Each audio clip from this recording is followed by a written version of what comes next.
Welcome, hockey fans. Here we are. It is Memory to Video Productions. I'm Chris Blair, Daniel Wilson, and Justin Coet in the booth. Daniel, welcome. This is the NBHL Juniors Championship. Talk to us a little bit about how we got here and what we can look forward to for playoff action here today. Well, this is one of our new divisions. Every one of our players is age 20 and under. Some of them are new faces. Some of them you may have seen in the past. But this has been a weekend tournament format. Every team has already played 3 games.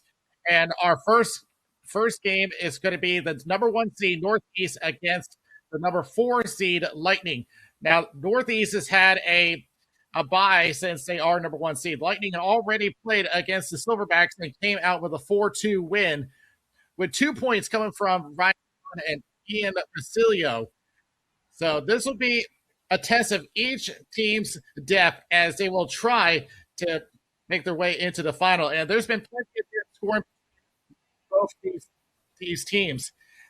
As the Lightning have 1, 2, 3, 4, 5, 6, 7, 8, 9, 10 players with at least a point. And the Northeast Ball Hockey Club definitely relying on their depth as well. But Ian Keefe is the one to be looking for with his experience in Tier 1 with the Belmar Hawks. But I think this is really going to come down to which goaltender is going to end up being the better one today. Yeah, it's going to be a really exciting matchup. It sounds like there's a little bit of a delay. So we got everyone just sorting things out right now. So there was a lot of penalty issues in the last game. So if you're here expecting us to be ready, I know we're about 8 minutes behind. They had a lot of penalties to sort out in that last game. So appreciate everyone's patience here. But you see coaches there on the right, the Lightning talking, and then Brian Morgano Jr. On that left-hand side for Northeast. It is an exciting time here. We're going to go and listen in as our mics are reffed up. Our refs are mic'd up. We're going to listen to them as we get ready to start playoff action here. And stick with us because we'll have both semifinals and then the finals game as well here in the Under-20 NBHL Juniors Championship game.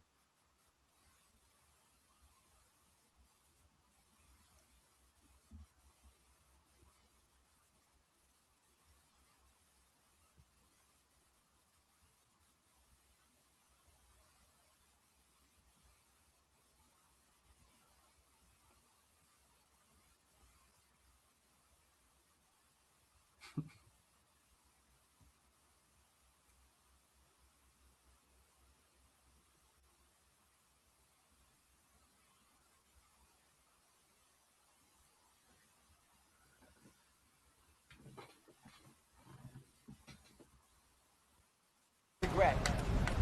Sometimes guys come to me later and say, can you help me? And I'm like, I wish, or they say, I wish somebody would have told me.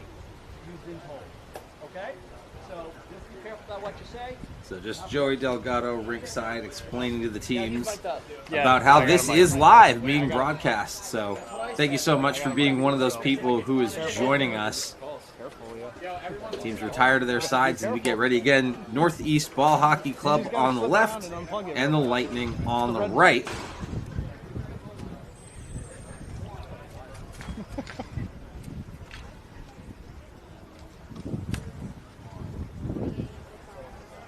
What?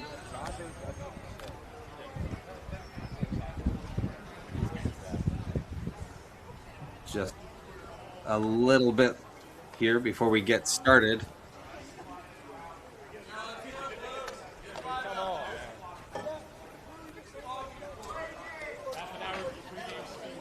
Come on, Blue.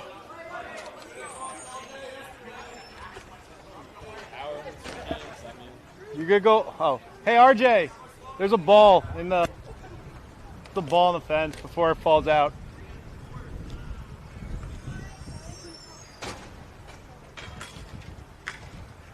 We've got number 57, Andrew Hamilton, on the left. Good. Can't see the number of the Lightning player on the right. Looks like that might be number 9, Michael Joyce. It is, in fact. We are underway. And white. The Good. Northeast Ball Hockey Club coming in on that right-hand side, one-handed. Nice little move there by Impagliazzo. Now underneath and set up the wall. Keefe has it. Behind the net, tries a little wraparound. Nice look there. Holden Reed, not sure if he got a piece of it, but stopped. Back out to the point and shot and blockered away. Lightning, big size advantage there for Keefe as he manages to win that ball. They give it away at the half wall. A little bit of a turn and go. Nice flash of speed here. One-handed by Basilio. Six coming together. Lightning now gets set up on the right-hand side, and that pass just don't go. And this one's going to come all the way back down. Reed comes out to play it quickly, and they get it right back up to the red line. Yeah, wait. Northeast has it again. They regain the zone. Nice entry there by Colfer. Looks to go diagonal, gives it away up the middle. Right-hand side, gains the line. Now they can back off a little bit. He's one up, and that shot goes wide. Good look there by Ryan Gallen.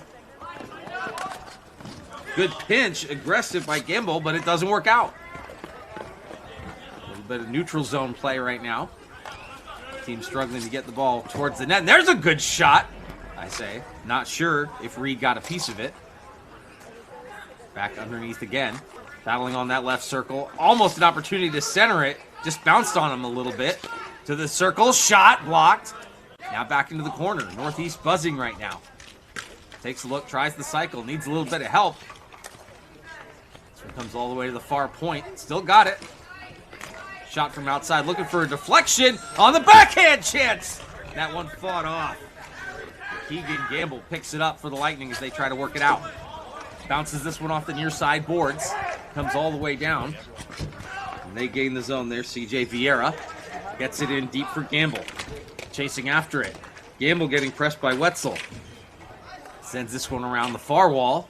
And it's going to go all the way back for an icing. Well, Northeast has been moving the ball quite well, causing the Lightning defense to keep moving all around. But they're causing them to collapse, spread out. As long as they keep them moving, they'll be open up a lot of lanes. And this is where Northeast can show their advantage with their depth. Nice. And this one comes all the way down. Good flash of foot speed, but not enough, and it's going to be another icing. In the goal for Northeast, Brian Morongo Jr. coming in with a .266 goal against average, has won all three of his games. Holton Reed on the other end with a 3.5 goal against average, with a one win and a shootout loss, and has allowed 7 goals. Bissler takes that one, wins it back to the point. Quick shot there by Benedict. Now along the wall in front of the bench is Moser. Moser lost it. Northeast at the red line. And they gain it. Not for a second. That might have been offside, but no. Otero tried to work in. Good active stick by Benedict. Fought it off. Now still battling for it at the red line. Otero comes back in. That one's over to Colfer. Now down into the corner. Underneath. Otero's wide open in the slot. Oh, the pass didn't come. And I think he's going to go off on a change. Smart change. As Dunlap, the lone forechecker right now, doing a good job of fighting off Benedict. Works it up. And just lost it at the blue line. Lightning come back in. Find the red. Forked out by Moser. They pick it up. No icing. 6 day. No change. Oh. Hey, right here, 41. You're back on. Icing. One time down here, one time down here. Get rid of the ball. Yeah, I thought I heard someone say from behind the line, and then a whistle afterwards. So, I think What side, White? What side? the back official made the disagreement and made the call there. But in any case, Jake Benedict, I think, just saved the Lightning from a huge scoring opportunity. He let go. They had 2 defenders on either side of the slot, and they saw one shooter wide open. And Jake Benedict doing his job to shut off that passing lane. Andrew Hamilton wins that one back. And they bobble it at the blue line again. Dump down and another icing call. Yep. And that one wasn't even close to the red line that time. I don't blame you. I'm not blaming you. You saw Keegan Gamble going all the way for that chase, and now is forced to make the trek all the way back. The Lightning have got to make a change because now that line is going to get worn out real quick. Andrew Hamilton right back in the face-off circle. He's won a couple face-offs here. That time, though, the Lightning win it. Benedict forced back, comes all the way around. They set up behind, 2 players underneath the goal line. Evan Keefe trying to shake his mark. Trying to work it into the slot, doesn't like what he sees. Takes a shot! Looked for it for a second. Good idea. Nice job by the Lightning to hold him to the outside, though. Now coming around is Tagliazzo. Bouncing this one off the outside of the cage. A little bit of a 2-on-1 defensively. There's a bump, and they work it out. A.J. Perry has to take a look. Forced to retreat, flips that one high. Glove down, but not controlled. Lost sight of it for a second. Nice little kick back into the point shot. Picked up again. Northeast buzzing once more. That errant pass possibly turned into a break. Could have been dangerous. Nico good. Tries to spring the offense again. That long lead pass, and they do gain the line. Shot from outside, looking for the deflection. They just connect. In front of the Lightning bench, they work it out. Oh, nice back pass as they gain the line. Smith, shot, blockered away. Straight out on blue. Out of play. Best offensive opportunity so far for the Lightning there. Great look to see Steven Smith on the left wing, jumping down from the blue line normally into defensive position. But Morango Jr. staying right on top of it, and it looks like they're going to bring it outside as it seems like it came straight off of Smith's stick, so it's going to come outside the line. That was my mistake. I thought Morango got a piece of it, but apparently not. Nonetheless, we play on here at the red line. Northeast kicks it back, forced to defend a little bit, and I think the Lightning were energized by that shift, seeing a little bit more aggression. Northeast gains the line. Culver battling for it. Oh, almost. Nice keep in. And then a switchback shot! Save there, but a good look. Get there, A, get there! Bledsoe holding the line, number 88. Stay tight, Smith. There's another shot from way outside. Active D offensively, but here come the Lightning in the other direction. That shot missed by a mile. Basilio just couldn't hit the target.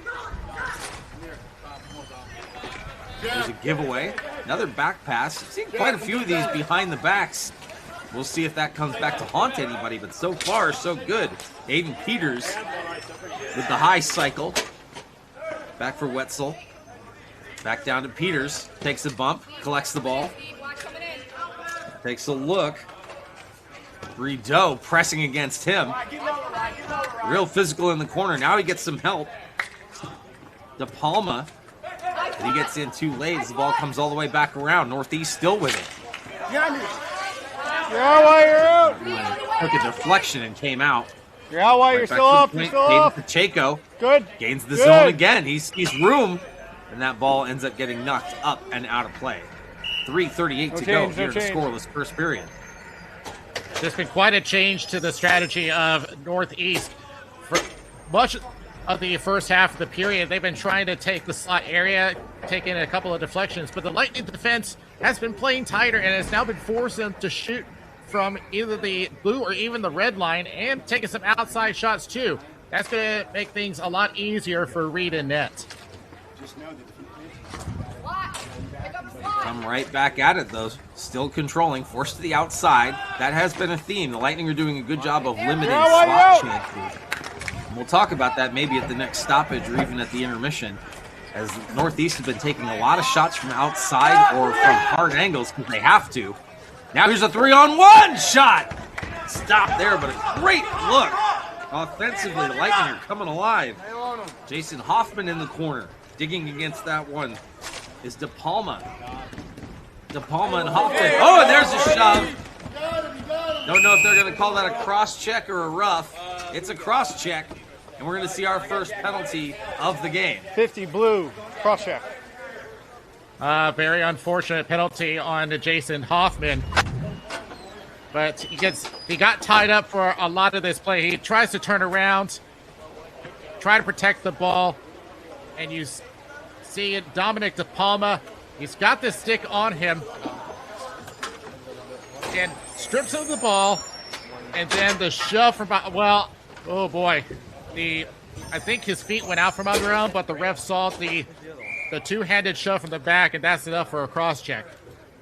100%. That's got to be so frustrating for Hoffman when you're feeling all that pressure coming against you in the corner, and the second you try to respond in kind with a little bit of physicality, the player goes down. I don't think he went down easy. I don't think that was a dive, but I totally understand the frustration. Chance there, one-timer opportunity on the power play. We'll see if Northeast can make anything of it as they set up early and get a first shot. Now they do it again. Pagliazzo, top of that right circle. Now they've got it underneath. The Lightning box has to scrunch down. Northeast very comfortable using that. There's another one-timer shot, and he scores! A power play goal, Leo and Pagliazzo 16, gets the 10, first 7, one, 7. and Northeast are on the board, 1-0. He's taken in that talent he's brought in from Tier 1, and just a bomb from just outside the top of the circle. And he does have a defenseman right in front of him, but that was a perfect shot, beating him to the glove side. Well executed power play. See if Lightning can respond with a chance in the slot. Oh, and that one didn't miss by much. Couldn't tell if Marengo Jr. got a piece of it or not, but a great look there by number 9, Michael Joyce. Right off the face-off. Tries the wraparound. Oh, and there you can see it right under the left pad. Wow, what a save. Oh, Basilio thought he had it because there was daylight down in the 5-hole. Basilio tried to wrap it around. Let's see. How close was this? Oh, got the glove down just in time. In real time, I thought that beat him between the legs, but he is well aware and closes it up with the glove. Go ahead, Carey. Great look there from the net cam. Excellent job on the replay there, Justin. You take a look, continuing to attack. Northeast have it again. And there's that blind backhand pass. And, you know, it looks good when it connects, but it looks real bad when it doesn't. That's an unforced turnover. And here come the Lightning again. Good stick knocks that one off of Joyce. But that could have been a scoring opportunity in the other direction. Instead, here comes Northeast once more. Take another shot from the outside. Ice. Sent right back. Now, no icing on this one. As Nico Good gets to it first, he'll send it right back up. We're approaching a minute left to go here in the first period. Northeast Ball Hockey Club leading the Lightning 1-0 here in the first period of this semifinal game at the NBHL Juniors Championship. Behind you. That one held in. Walks the blue line a little bit, now backs it off into the neutral again. Sends it down. Another tip play. Ball hockey player is down. No call, we play on. Here come the Lightning. 37 seconds on the clock. Fissler trying to make something happen here late. A little bit of a shove, wins it back. Takes a look, 30 seconds now. He just drops. More physicality, bumping in the corners as they try to dig it out. Northeast have it. He goes down. No call that time. Under 20 seconds to go. Lightning take a shot from way outside. Misses, but they still have possession. It was almost like it was a pass off the end boards. Watch here. High cycle. Battling for this one right along the near side. Fans have to retreat, but eventually they run out of time, and the first period is in the books. Northeast 1 and the Lightning nothing. So from what I gather, after one period, Northeast, their opportunities have come in a two-prong attack. They are looking for tips in the slot area, and then there's plays like these where they keep moving in and out. They're forcing the Lightning defense to shift from one side to the other, and like I said, that opens up lanes. Same thing with like. But in this case for Impaglioso, with his experience with the Belmar Hawks, he knows how to put in that slap shot, one of the most talented young guns out there, and just found his way into the glove side. Now, as far as the Lightning, we have seen some great chances for them, but I think they need to take more advantage into their speed. They are clearly the faster team, and I think if they can put some more fuel into those legs, I think that'll open up some more breakaway chances for them. I totally agree. I think if you're the Lightning, you've got to feel okay about your game. It really, to me, looks like their objective is to keep Northeast to the outside and try to burn them in transition. So that's definitely something Northeast has to be careful of, especially since they're playing so much in the neutral zone and using their points for shot generation. I think the biggest thing that they need to be careful of is those careless turnovers, though. That easily can end up in the back of the net when you have the speed that the Lightning do. So a little bit to clean up on both sides. Obviously, I like the answer physically from the Lightning since Northeast is a bigger team. But you have to be careful, as Hoffman saw. The margin there is very, very tight. They got to be hoping that they're going to get a call coming their way here in the second period, but we will see teams switch sides, and we are underway. 10 minutes back up on the clock. Here come the Lightning right off the opening. That was an interesting play there with a backhand. No one home in the slot. That could have been dangerous. Good. This one's going to come down. No icing, it sounds like. Chasing after this one is Steven Smith. Like you said, the D-man had one of the Lightning's best chances in that first period. Sends this one diagonally across. And it did get touched, so no icing. Little opportunity for a forecheck for the Lightning. But Northeast come away with it. Across the red line, right in front of the scorer's booth. Now they gain the zone.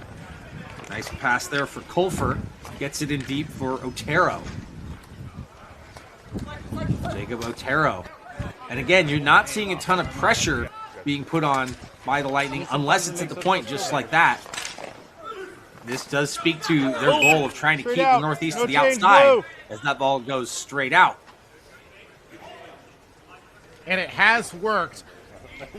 So I would love to see them try to attack more on the ball carrier, because even though the Lightning, as I've said, is the faster team, Northeast has clearly been winning the possession game, and as long as they keep moving that ball, Lightning's just going to end up keep chasing around. So they need to start putting a little more pressure. Looks like a bit of a false start on the face-off. Was able to give the Lightning the change that they were denied since they sent that ball out of play. The Napper balls are being put on ice as we're in the high 70s with a little bit of wind. They got fans going on the bench. So really just trying to make sure the balls are in tip-top shape.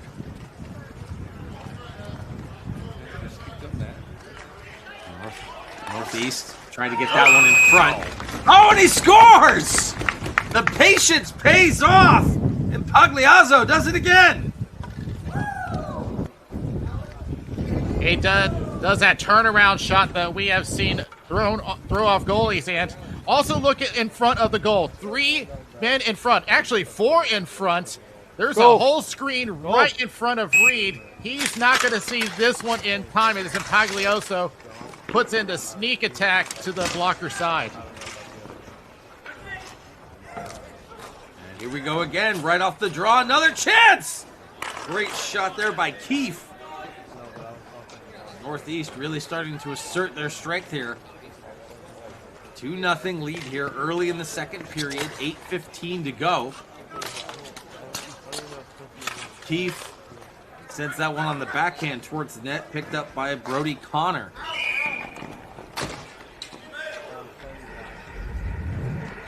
So going back to the goal. All right, count how many is in front. You got 1, 2, 3. A fourth is going to come in. And just watch from the goalie's perspective. Oh, they had an opening there, and so that actually made them 5 holes. But in any case, I think that did throw off Reed, but that was not in the way that I don't think any of us had anticipated. Well, it's a good example of how a screen doesn't just have to directly block a goalie's vision. Sometimes that extra activity in front, being a distraction, can be enough to get a goalie off their game. That certainly fooled me from up here, because in a lot of situations, as a goalie, that's the space you would need to see that ball come your way. But with all that distraction around him, he doesn't see that that's coming. And like I said, add on top of the fact that this was a turnaround shot, which we've seen many times before throw off a lot of goalies. So there was just so much going on for Reed to process. Lightning win that face-off, but immediately under pressure. Needs some help to try to get it out. I don't think he saw that his partner Perry was there. No icing. AJ Perry picks it up. He takes a look. He's got Fissler above. Now they just swap positions. Another high cycle. Just gets knocked off him, though, in a foot race. Machini tried to win that. Almost did. Now he backs off. Lightning still have it. 7:10 to go. Second period. Northeast Ball Hockey Club leading this one 2-0. They float one into the corner. This one collected by Moser. 66 blue, elbow. And they're going to get called for the 66 elbow. blue, elbow. Jacob Moser. That's a penalty you don't usually Sam, see your elbow went right into his face. in the NBHL. I just heard the official say you shoved your elbow right into his face. 66 blue, elbowing.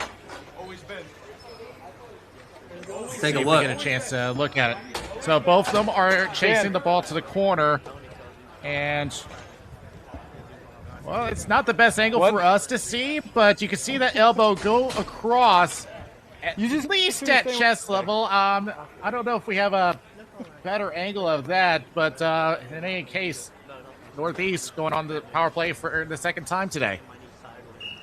Well, yeah, I mean, the officials are going to have a better angle than we will. He was right there, and it sounds like these players might have a history, so Let's see if something this that they gives were us a watching better view. for.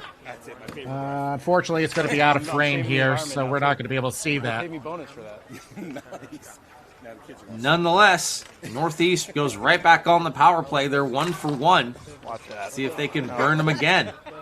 They set up. Colfer quarterbacking on the backhand chance. There's another one. Save. Where is it? Right Oh, under his toe. stays out. And I think I heard the ref say it was under his toe. Let's see what the goal cam shows us. So once again, another screen being set up. You see one of the Northeast players trying to jump, makes the initial save, and it turned it over. But with some assistance from his defense, makes the follow-up save. More traffic, as you can see. Holden Reed is struggling to get some vision. There's another blast from way on high, and that one gets blocked. Short-handed. Possible 2-on-1. Good speed there by Northeast to get back. But the Lightning at least able to kill some time here. 6:15 to go, second period. They trail this one 2-0. Northeast gained the zone and then immediately lost it. You can hear his frustration. Move it! Now they gain it again. Almost uncontested at the line. Get And the back, Lightning flip it out again. Shorthanded opportunity. This one gets picked up by Hoffman. He committed the first penalty. A little bit of a chance to maybe redeem himself. Still got Here 15, you comes got Northeast 15. again, though. It's Hamilton. Andrew Hamilton takes a look. Up for Keefe. Back to the point, and they slow things down. Pagliazzo, number 16. He's got a pair. Back down in the corner. Sounds like even strength. They try to jam that one in. Another shot blocked. Good job getting in the way of Keith's shot, and it sounds like that one hit. Oh no, it's touched by a high stick. So that's going to stop it. But a good kill by the Lightning. There was an opening for both sides. Lightning trying to take advantage of an odd man rush, going shorthanded. But as you saw, by attacking like that, it left their back end open for at least a few moments. But luckily for them, turnover at the neutral zone just bought them some time to get their defense back into position. It's a high stick. It's just a high stick, so it's all the way down. Offensive zone face-off for the Lightning here at 5:21. Joyce lining up. That one won forward by Northeast, and they start working it back out. Here comes Peters. Right up the middle, takes a shot. Gets high on Reed, but he hangs on. There were some options for Northeast developing a 3-on-2. He had the left wing open for a pass, but the size of the shot himself. And Reed, give him a lot of credit. He's been fighting through a bunch of traffic up in front, and that screen has been a big part of Northeast's game in the second period. Absolutely. Wonder if it's a bit of an adjustment as they noticed that the Lightning were giving them the outside like that. So if that's the case, a great tactical response. It's clearly working out for them as they lead this one, but here's an opportunity for the Lightning. There's a shot. Good look. Rebound save. CJ Vieira with an amazing look as he was allowed to just walk down Main Street. It's like a day or two. Marengo Jr. stopped it. But here they come. Another shot. Loose. Rebound. It's still loose. Oh, and there's the whistle. Oh, that's frustrating for A.J. Perry. Oh, boy. Yeah, say Two hello. big saves here. So Wherever he here's our first one. Has an opening in the slot. Actually goes into the defense, but cleared away by Witzel. And then the second opportunity, one-time opportunity, a fantastic save, came loose for a moment. I think that Marengo Jr. would have gotten that save anyway, but in any case, fantastic play and the best chance for the Lightning. Great to see the pushback here from them about at the halfway point of this game. 4:30 left to go in the second period. More physicality, rough stuff right in front of the fans. There's Vieira again with another shot for the high slot. Gobbled up, no rebound by Marengo Jr. But the Lightning are starting to get a little bit of energy here. Yeah, it's that push that we've been wanting to see for them, and now they, with that chance up in front, it's been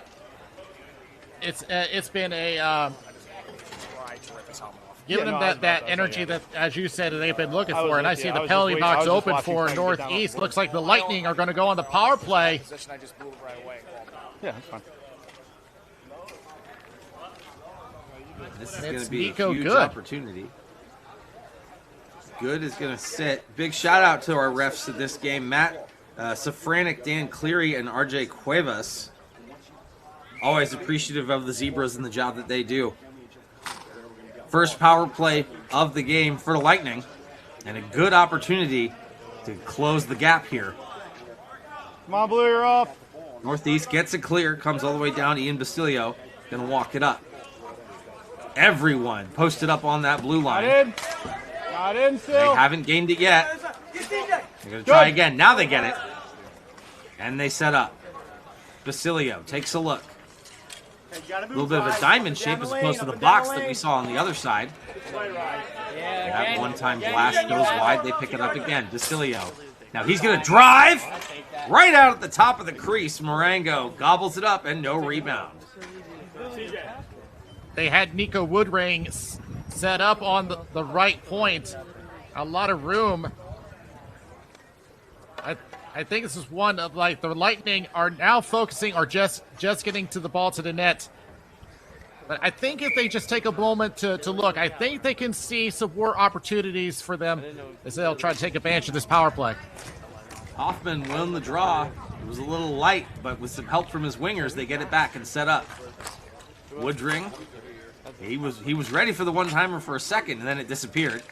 Now they cycle it back. Woodring has it again. Walks it forward. Takes a shot. Liked what he saw, but it got blocked. Picked up again now. Joyce. They work it around the perimeter. Fakes that one. Another shovel, and they score! A power play goal! And the Lightning come within 1. 13-98.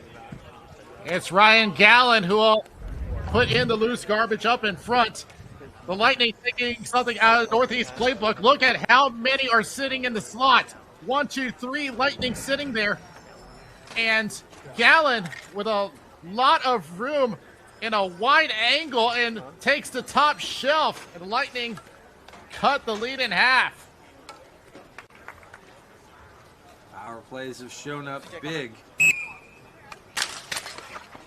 2 power play goals in this game. So special teams proving to be important. Discipline going to be a major factor in the back half of this game. 3 minutes left to go. Here comes Vieira. Another little bit of spark of life for the Lightning. We'll see how Northeast responds. But right now, the Lightning are back on the attack. That ball loose to the left circle and gets knocked up and out of play. We're seeing the momentum shift toward the Lightning now. Ever since the loose ball opportunity up in front of the crease, it's been all Lightning from this point out. They have controlled the second half of this period. Hoffman and Vieira both couldn't control that one off the draw, and so here come Northeast, though. It's Keefe. Big Evan Keith using that large frame to protect the ball. Just walks through Brudeau. They try to set up in front of the net once again. Now we're also seeing a little bit of a response, a little bit more pressure from the Lightning. That ball gets, I'm not sure if that was held or knocked out. I thought that was off of Reed, but or did it get stuck in the fence? Ah, there you go. Oh no, it went out of play. So this one stays deep. Oh, I thought it did. No, it's going to come out. Guess that came off a Northeast player. 2:28 to go, second period. Northeast leading now 2-1. That Lightning power play goal closing the gap. More quick pressure. Otero tried to forecheck, couldn't happen. Vieira, that pass got intercepted. Came right back to him. Lightning gain the line. Hoffman takes a look. Had his pocket picked. Nice job by Otero. Otero's got room. Slows it up. Waiting for help. There's the shot towards the slot. That one right into the glove of Reed. That sounded like a tip up in front, but it got a little too much stick on it as it turned into a lob shot onto Reed. But that push by Northeast. Now seeing that lead is not safe and they have to keep pushing. I think if they just keep going with the strategy they've been doing all period long, I think they'll be fine. It's going to shape up to be a really exciting third period. Colfer wins the draw, but again, not very strong, and it gets picked up by Fissler. And this one's going to go down for an icing. No, they won it. Northeast trying to get it out now along the near side. Colfer under pressure, has help, works it up. And feeling that back pressure, using his outlet. Northeast doing a really good job of playing as a team here as the Lightning have adapted and started to apply a little bit more pressure on their forecheck. That one goes down for an icing with $1:21 to go. Oh, yeah, I did do that. Hey, you talk about playing as a team. Point totals have been spread all throughout the roster. 1, 2, 3, 4, 5, 6, 7, 8, 9, 10, 11 players with a point during the round robin game. Evan Keefe had 6 points. But Paglioso scoring goals number 4 and 5 this weekend. Here's Joyce. Oh, what a pass and what a save! If he got a piece of that second chance, and Woodring gets denied. The Lightning coming out firing here off that offensive zone faceoff, pushing and shoving. Now here comes Northeast. Holfer! That one just knocked off of his stick. Rideau, he can't contain it. Northeast have it again. Top of the right circle. Backs off, takes a shot. That one banks off the end boards. Sit back, E. Sit back. Now on the other side, Woodring tries to spring his attack. That one gets denied. Sent right back in by Machete. Now get here. Now get here. Machini. Pace picked up for a second there as 36.6 ticks remain on the clock. Let's take a look at that sequence. What a save by Marengo. First opportunity. Anticipates the one-timer. And I think he got the shaft of the stick. And did that get crossbar too? I think it did. What a And then he look has from the the net follow-up cam. shot. Then the follow-up afterwards. Marengo has just saved the game for Northeast with that fantastic Yankee Doodle Dandy save. Incredible replay there from the net cam to really show us in slow-mo. What a great stop. And you're absolutely right. This would have been a tie game otherwise. Here they come again. That one just knocked off the stick. 20 seconds left to go. Jake, come on, Jake. The Lightning Keep it feeling it. going. Oh, almost turned into a 2-on-1. And they just wisely knock it out of play with 15 and a half to play Blue out of the here. zone. Second period. Another ball. Like I said, it all came down to the anticipation of Marengo Got a Jr. gain. But that's what makes some of the greatest goalies out there. If you can take a moment to look around you and try to predict what is your opponent going to do. That was a great read for sure. He was wide open. Good. Another shot from outside. That one missed the net. But Lightning get it in deep. To at least try to close the period. Hang on, right into the slot. Shot. That one gets blocked on the backhand, and that one goes away. Final couple seconds. 2-on-1 rush doesn't materialize. He sends it towards the net anyway. But Daniel, we have got a 2-1 game headed into the third period. And just like you said, after the first, we've got the speedy Lightning and the bigger, more imposing Northeast. Who do you give the advantage to heading into this third and final period?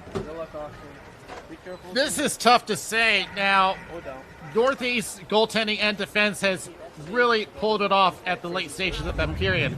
But that being said, the Lightning have the momentum, and if they keep playing the way they are, this could be anybody's game. Just look at that push off the left leg and strike a little bit of luck with that too, and then has the alertness to get back and make the follow-up save onto Nico Woodring. Like I said, this is still anybody's game, but the Lightning right now have the momentum. I think one of the most impressive things about that save, as we just saw it again from the MVP net cam, was not only the anticipation, like you said, that great lunge makes the stop, but the presence of mind to then get back up, get anchored back in your net, and find that short side as that second chance came right afterward. I mean, obviously, we were watching it in slow-mo, but that was all one quick move from his left to his right and then back to his left, making back-to-back saves. Just a huge performance from Marengo there as the pressure was mounting. And, you know, it's always interesting in these games where you see one team jump out to an early lead. That's often a little bit dangerous. I wonder how much youth might factor into that as well, although we definitely see the adults do it too, where, or I should say the older divisions, because some of these guys are definitely adults. But you definitely see, you jump out to an early lead, you have success early, you start to feel really good about your game, and then maybe take your foot off the gas. To the other side, once you start applying pressure and you start getting rewarded for that, you're incentivized to then push even harder. So I think we're going to continue to see the Lightning build here and push. Northeast definitely wants to get the next goal. If the Lightning are able to tie it, this is going to be a very different game for the Northeast Ball Hockey Club. We are underway again, and a big thank you to referee Matt Safranik for wearing our mic, as we've been able to hear him throughout the game. So a big shout out to that. We are 15 seconds gone from the third period. Good. Northeast have the ball right now. They lead 2-1. Both teams with a power play goal. And that one goes down for icing at 9:35. It is worth noting that You'd think they want to get on my good side. Northeast did have to always choose this side, so I get some shade. come off a close game in a shootout in their regular in their round robin game against the number 6 seed Red Storm, and it end up getting out of there in a 6-5 shootout. So it does make you wonder, are they running low on fuel? Nico Good sends that ball up and out, so we're going to stay right here and have another offensive zone face-off for the Lightning. Yeah, Andrew Hamilton lining up against Jason Hoffman. It's like very good. Hoffman wins it back to the point. The guys are playing really There's well. another shot, big save. Yeah, good chance. Ryan Galen with a great opportunity, and Marengo Jr. coming up strong again. And the Lightning offense still putting up opportunities as they are now just trying to focus on putting shots on net. And that one was actually, I believe, went off a defenseman's stick and out of play there. Didn't quite get to Marengo. And once again, the replay proving me wrong, but that's okay. I don't mind. We have another stoppage, and we'll try again.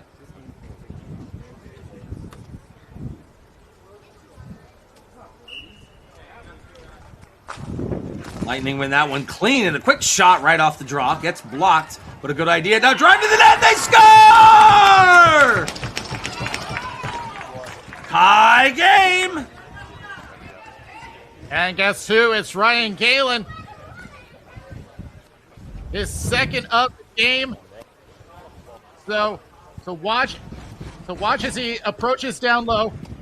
Goes to the outside on the backhand and draws Marengo out of the net. All right. Hook, line, and sinker.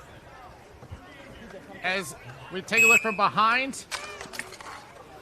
Yeah, see how he fakes it to make it look like he's going to the 5-hole? That is some great stick handling. You know, we've been talking about size versus speed in this game, but Galen's definitely one of the bigger frames on this Lightning team. And he was able to just muscle his way to the net there to pick up his second. And we are knotted at 2. You're off white. 8:45 to go. Lots of hockey left. Oh, nice little move. Falling takes the shot. Oh, great look there by Pagliazzo. He's got a pair. Rips from outside his Dunlap. That one gets blocked, and it's going to come all the way down. That's an icing. The Sun Lightning got to be careful of, because whenever they score, we see Northeast make a push back end. Inside white. Here's one example there. Great self pass to himself, makes an opening, but Reed closes the legs just in time.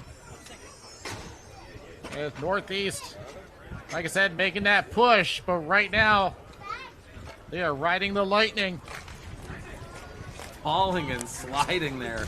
Great opportunity, and you're right. Holden Reed closed the door at the last second to keep this game tied. He was challenged a lot, especially early. Rebounded from those 2 quick goals. And we've got ourselves a game. Lightning win that one on the boards and try to work it out, and they do. Galen has it again. Sends that one to the far side. They gain zone. Right to Vieira. CJ Vieira in his feet. Takes a look. Galen looking over the shoulder. He's getting pressed in by De Palma. He walks towards the net, takes a shot, doesn't make it. Right back on the other side is AJ Perry. Extended zone time here for the Lightning, which we didn't see a lot of in the first period. But now all of a sudden, they've found their gear, and they look like a totally different team. Northeast trying to find answers. They gain the line. Is this one? Takes a shot that goes wide. You can see his frustration with not hitting the target. Another opportunity. That one does get saved, comes all the way out. Another press. Got to be careful. Another penalty could be devastating, as both teams have scored on the power play. Everything clean so far, but you always wonder in the corners with that physicality. Ooh, dangerous pass right up the middle, but it's okay. This one just gets it down. Oh, now pushing and shoving. Talking about that physicality. And they're both going. Both of you. Vissler and Good. Yep. Yeah, because you tried to run me and missed. You can hear Fissler pleading his case that Matthew Fissler and Nico Good are both Stay 5-on-5. gonna sit. As you can hear, Yeah. we are staying at Right 5 here, aside. where the penalties are. Yep. It looked like a Joey typical Delgado. play. They're both going after the ball. And then there had to have been a shove or a clash of sticks at I didn't see who started it, but the question will now be, is that going to be a good trade-off? Unrelated, but we just saw Joey Delgado Good. on the Lightning bench. He's reporting that Brody Connor was bleeding, injured, but okay. We'll try to follow that and see if it develops. In the meantime, 2 minors were 5-on-5. There's the rush! Oh, and what a goal! Are you kidding me? Dan. Ian Basilio and the Lightning take the lead for the 13-58. first time! The stick handling from the Lightning has been outstanding. Basilio creating his own play up against the defender. Great self-pass right in front, a lot of room, and goes high glove side, and the Lightning, Go. they Whoa. just leaving them thunderstruck. We're really sticking with the Lightning puns, huh? In the meantime, let's see if Northeast have an answer, as they've given up 3 straight now. The Lightning have absolutely turned it on. 6:26 to go. Northeast need an answer. On the backhand, falling! Hands are up, but no. Oh, for a second, I thought Hamilton was celebrating. He was just trying to get away from his tie-up there. And Keegan Gamble with a great tie up there to prevent the easy shot on net. And just causes the low roller and an easy stop for Reed. But going back to the goal, from the goalie's perspective, he's cheating left a little bit. But even so, that's still enough room for Basilio to go for the top shelf.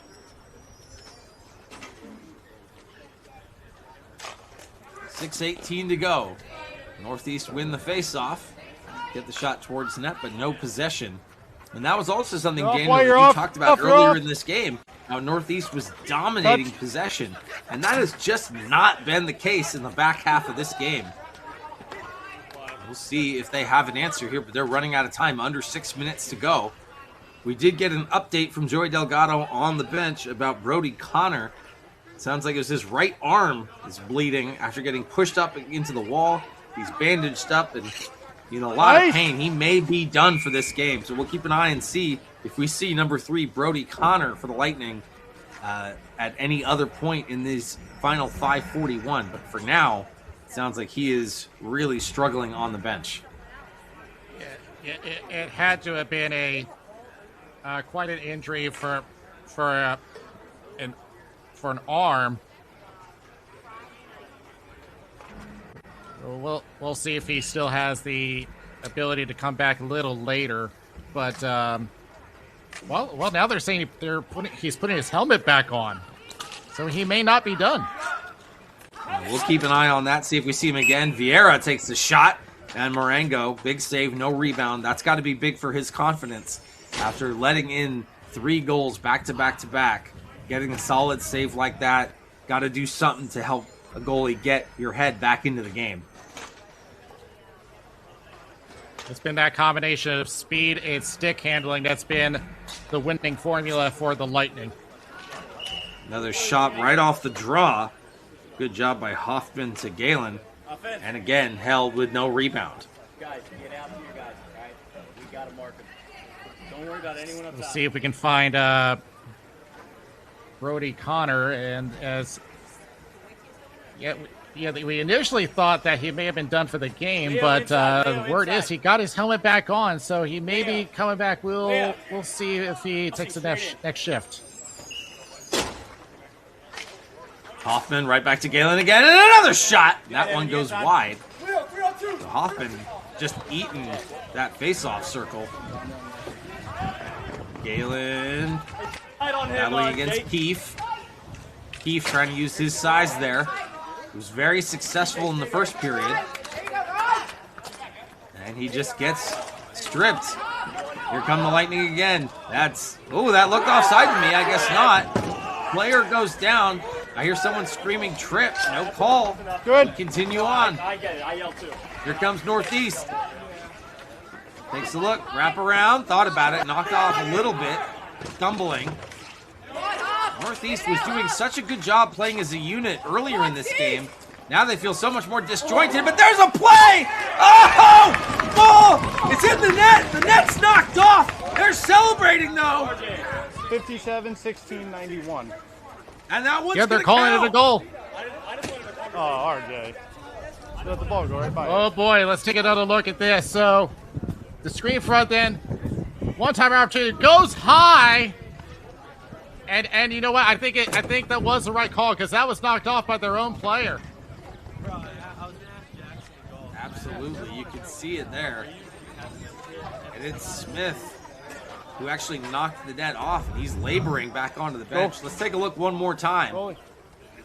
Yeah, I think that it looked like he was already laboring before he hit the net, but I think him colliding with the post may have hurt his left leg. Tough break there for the Lightning and a great play by Northeast. They wrestle control back and tie this game back up at 3.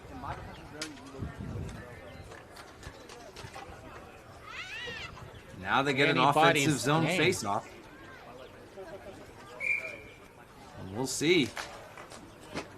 One by the Lightning. They settle things down a little bit. They've got to get out of their zone, and they do. Gain the red and just get it in deep. No icing. Chased after by Perry. Now he's getting help from Moser. Moser wins it out. He takes a look. Back up to the high slot. Shot. Big rebound. Biggest rebound we've seen from Marengo Jr. all game. Here comes pressure. Moser again. Good looking forecheck, but eventually Northeast gets out. Walks through everybody, but lost the ball. Back down into the corner, and there is Connor, so he is back. There's a chance in front. Oh, what a save by Holden Reed.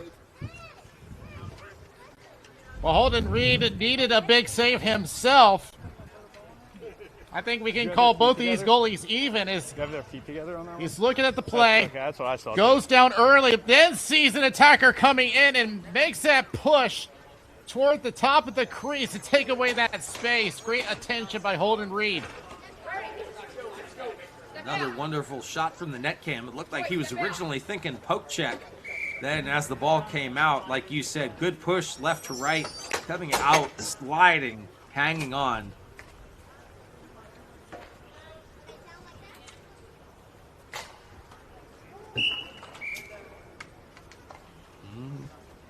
A little bit of a false start. We'll try again. Jack Colfer in the circle for Northeast. And they win it. Quick shot. Oh, that was a set play. Looked off. There's another blast. And they score! 2 goals in quick succession. And Northeast are back on top. Do you need the overtime rule? Ethan Okay, so Weitzel it's the semifinals. It was 1 10-minute period of 5:05 followed by with the goal, and the second goal coming from the blue line. Now, was he screened? Yeah, he may have been screened by his own player. And gets beaten on the glove side, and I don't think Reed saw that coming. Goal. Goal. Michael Joyce was right there. Jack Colfer also just off the mark. Looking for the deflection, but no, you're right. That went in straight, a little bit of a screen. Northeast take the lead back with 3.5 to go. Now it's the chance for the Lightning to try to counterpunch. And it starts with an offensive zone faceoff, so they'll get it. But the Lightning need to stick with the game plan that they've been getting back in this game with. They need to rely on their speed and stick handling. And I would give it about another 1.5 minutes before they start considering pulling Reed. Know who you got to get to. It all starts with the faceoff, and Jason Hoffman has been very strong in the circle. There's Ryan Galen on his left. That was normally the play. Went the other way instead, but they do have the win. There's the shot that goes wide. Egan Gamble with the opportunity. Now just along the far blue line. Northeast comes out. Oh, nice pass. Good read by Galen. Good. They regain the line again. Galen teed up. He wants it, but Stay there, Dean. Stay there, Dean. Northeast quickly closed. Hoffman there, and Tagliazzo defending. 2:45 to go. Again, we're keeping an eye on Reed. Stay there, Chase. You just heard stay there. That was the chase, rather. Another chance, and they score! No! Stopped! Held out! Oh, Marengo Jr. with a save of the game. Galen thought he had that one. I thought he had that. Where did that go? Goes right back. Oh! Yankee Dill Diddy! The glove! Just robbery on Galen! Oh, there is. Yeah, come on. That's like the best side right now. Daniel, I thought for sure that went in. What a save.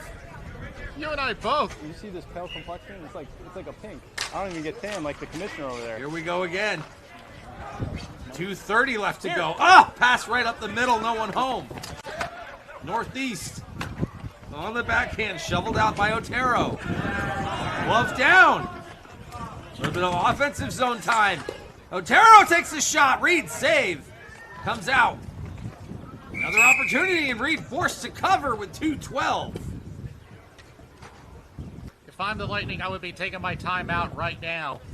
Because you need to be breaking up that potential momentum by Northeast. But the Lightning, they have come very close, and they really need to be discussing how to be setting up for the tying goal. I just heard Justin in the booth pointing out, and he's absolutely right. These Lightning players are gassed. But I don't think they wanted to take that timeout. I think they want to save it for being in the offensive zone so they can pull Reed. That opportunity may not materialize, though, if they're not careful. Here's Galen. He's got 2 goals for his club. Joyce takes a look. Shot! And that goes high and wide. In the zone. Takes a look behind. We're keeping an eye on Reed. There's the whistle and the cover. So with $1:43, I think now, if you're going to do it, now's the time for the timeout and to pull Reed, right? I would have to think so with 1:43 left. So let's keep an eye on the bench. It looks like the word from the bench is they're not going to use it. Interesting choice, but they're going to try to trust their team. Well, no, they are going to use it. Sounds like we had bad intel. Yeah, these players are tired. Makes sense. But surely they have to be pulling Reed at this point. This has to come down to the Lightning's stick handling here. That has been what has got them back in this game. They need to keep moving that ball. They need to trust their men up in front. Here you can see the Lightning coach drawing up what they want. You got Jacob Brudeau, Jason Hoffman, Ryan Galen, Nico Woodring. These guys have been out there the majority of the game. They're the horses that they're going to lean on. Ian Basilio. He had a goal that gave them the lead temporarily. Just live broadcasted. Sounds like word is that they are not going to pull Reed until they're sure they have possession, which makes sense because if you do it early and you don't control, you lose the face-off, and then there goes your opportunity. So I can respect that. Northeast, they jumped out to an early 2-0 lead. They gave up 3 straight, and they managed to battle their way back. So very impressive. I feel like we've been talking about the Lightning a lot, but Northeast have put together a very strong game. And it seems like they're comfortable in these close games, too. There's a good look from the net cam. Reed is out, so he's just waiting for that possession before he goes. Ball bouncing around, still nothing secure. Still waiting, and he's forced to retreat back to the hash marks. Ooh, careful passing, feet, dangerous, and time ticking down. Minute 25 to go. Good. And there he goes. They gain the zone, and Reed is gone. 6-on-5. Basilio. Woodring comes out. There's a shot. Right in the middle. Gets knocked down. Northeast slows it down. Tries to float it in. Looking for the empty net, and it goes wide. Penalty. And it's icing. Or is it icing? I saw I was trying to see if that tie-up was going to cause an awarded goal, and it seems not enough. What side do you guys want? Lucky break for the Lightning.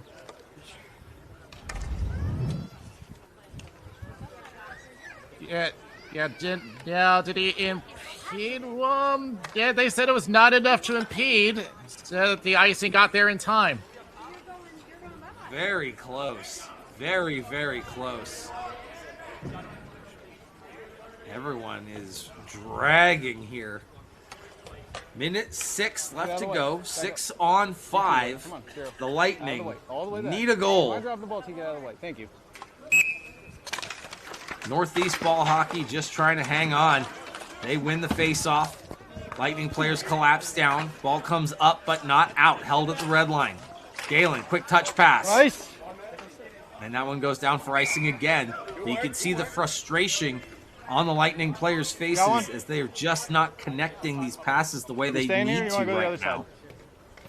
But they need to stay focused and trust their game plan, because this is not the time to get frustrated. You need to trust your teammates and just make those clean, crisp passes and just let it come together. 51.9 to go. Hoffman, who was so good on faceoffs in the second period, and even earlier in this period, has been struggling to get a big one here, but they do control it. Well, kind of 50-50. Now it comes out in feet. Takes it right back to Galen. Good play. He boots it down. Oh, and another pass just to nowhere. Galen pinches in, but he missed it. Nice job, Basilio, with the fake out. 26 seconds to go. Basilio again. He takes a shot. That one bounces off the end boards. Wood tries to work it out. Held in. 18 seconds to go. Basilio at the line. Shot. Rebound. Come out. Northeast clears. Missed the empty net, and it's going to be icing with 11 seconds. Oh, you know the Lightning have been putting in every kind of effort. A very crowded slot. 1, 2, 3, 4, 5, 6 in the slot. He's going to try it with the ball, but there's just way too much traffic here. And he had an option left. And Northeast is going to call a timeout here, but this is something you need to... I get that the clock is running low here, but you need to take that one split second to look and see where there is an open lane there. Because everything's just going to get funneled right there. 11 seconds left. It's going to be just a pile in front of this keeper. It's going to be a pile in front of the keeper. 11 seconds to go. Northeast Ball Hockey Club leading this one 4-3. A win sends them to the finals and a matchup against either the Spartans or the Top Flight. That game coming up next, so stick around. Our other semifinal, and then, of course, the final coming later this afternoon. So thanks so much for watching here with us on MVP TV and the NBHL. So excited to cover this under 20 NBHL Juniors Championship. There you see the horn, or hear the horn rather. Lightning, empty net, 6-on-5 with 11.0 seconds to go. This is their last opportunity or their tournament is over.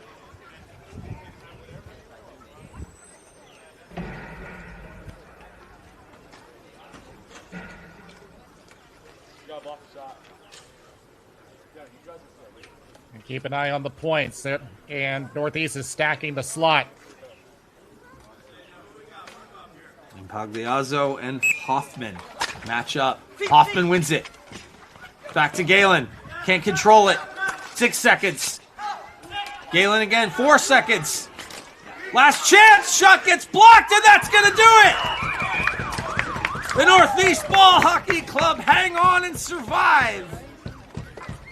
They win this one 4-3 in regulation. Northeast has just relied on their defensemen to try to close this one out, and pays off. And yeah, it was their consistent game plan to attack the slots and to wait for their opportunities. They had 2 goals in the slot, 2 goals from the defensemen at the blue line. Again, this is a team that you have to watch out for because they will keep moving. They'll use whatever energy it takes to get into position and find that open lane. Great game, top to bottom. Good push there by the Lightning, especially in the middle of the game. They went down early, hung on, fought back, tied it up, took the lead, and then just the answers by the Northeast Ball Hockey Club, and they will battle for the championship later this afternoon. We love to see the handshake and the sportsmanship. If these teams retire, they'll take a little bit of a breather because they've got a few hours before that next one. For us, we've got just a few minutes. The Spartans in the top flight are coming up next in our second semifinal game. So stay here as we will bring you all the action here on MVP TV. Number 0, am I right? What? Number 0, that's my brother. Oh, your brother? I think I had him in a C tournament once. No, I am. I'm just going to the bathroom. I don't think...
back.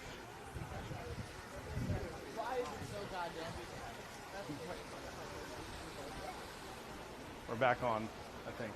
I plugged it in the right spot. Do you hear the ref, Justin? Remember, I want to talk to teams again. Yes. Hey, you got to bring your whole team in. No, it's just me. I had to go to the bathroom, so I unplugged. The whole team has to come. Whole team has to come over. Danny, I need your whole There's a team. mic on the rink, so they need to be informed of everything. So everyone's got to come over. Everyone here. Whole team, please. Whole team. Right here. Goalie two. Come here. Goalie, 2. Everybody.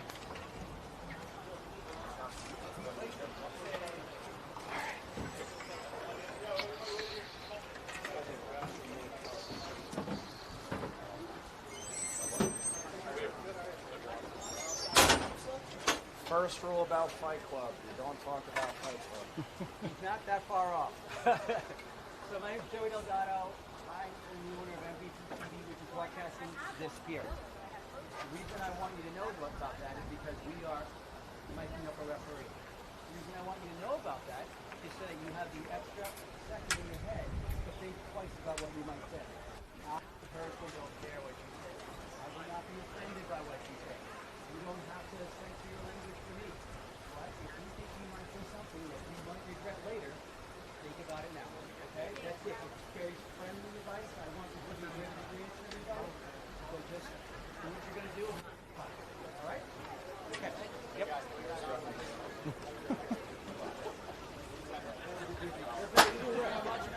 Thanks, Antonio. It went by. They actually did it by height, so I got a compliment. What? Very strong, actually. All right, hockey fans, we are back. Chris Blair and Daniel Wilson here in the 2026 NBHL Juniors Championship semifinals.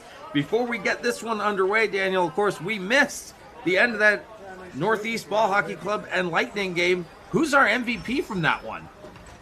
It has to be Leo Impaglioso, who has 2 goals, 4 assists. Cool. You can't deny his scoring ability on that entire game. Being able to put up a point in each one of Northeast's 4 goals, that's going to be a big one to watch when it comes to the final. Been working at the gym. Absolutely. And a big shout out to goaltender Brian Marengo Jr. He put up some incredible stops to keep his team in it. But for now, we return to our second semifinal of the day, Top Flight and Spartans. Top Flight have the ball on the left-hand side of your screen. 10 minutes up on the clock, 3 periods, and a winner with the date for the Northeast Ball Hockey Club later this afternoon. But right now, Spartans try to gain the line, get batted away. And here comes Top Flight. Oh, just gave that one off. Jackson Miller worked it forward and then into the glove of the goaltender, and that's number 17, Chase Anchetta. So Spartans coming in as number 2 seed. They've had a break since yesterday. More of a top 6 forward type of scoring. Chase Stockland, the one to watch with 5 goals, 7 points to his credit. Stoller tried to take that shot from the point, wouldn't go. Forced to retreat all the way back. He's got CJ Pugh on his other side. Plays it forward instead. Nice little turn and burn there by Jackson Miller. Sent that one into the middle. Ball bouncing around a little bit. Now they've got it. Settle down. Looking for help. This ball just rolling out. Right into the slot. Takes a shot. Gets blocked. And denied. Here comes Top Flight 3-on-2.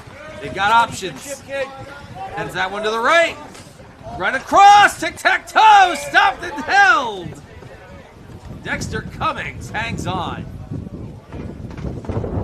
That was very unfortunate. He was trying to get another pass going, but fumbled the ball a little bit and just couldn't get a clean shot. Very unfortunate for Top Flight. As we take a look at their lineup, Jordan Weems with 6 points to his credit. Goal scorer Declan Morris with 4 goals, but I'm watching John Nikolajski with 7 assists.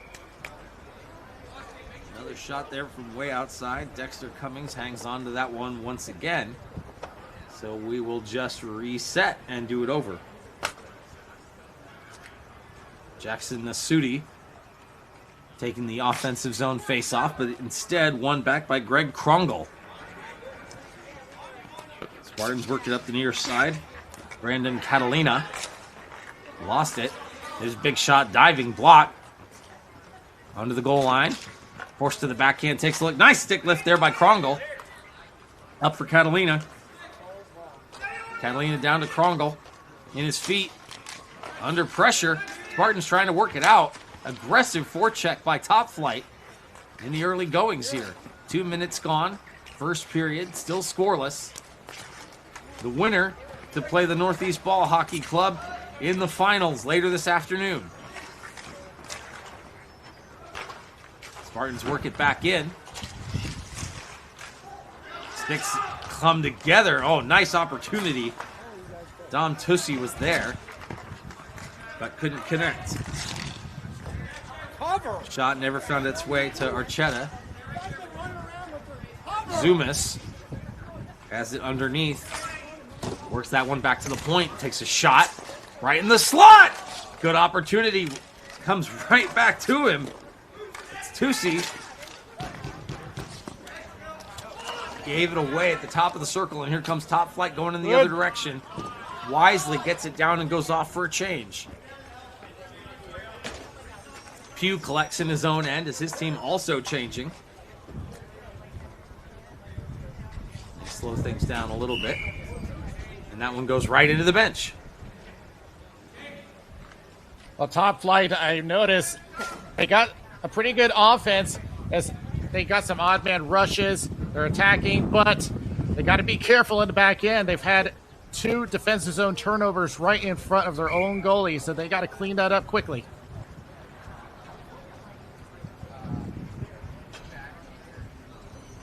David Andretti lost that face-off. Top Flight have it again. There's a shot, doesn't get through traffic on the near side. Come together at the red line, kept in. Battling that one through the slot. Still trying to work it out. Nice job. Stick handles, tries to get around a second man, gave it away. That ball just rolled on him. The report we got from the last game was that they were keeping the balls frozen to try to have them at the optimal bounce and preventing it from sticking in this heat and humidity. Coming back again. Spartans hemmed in their own end here, having a lot of trouble getting out.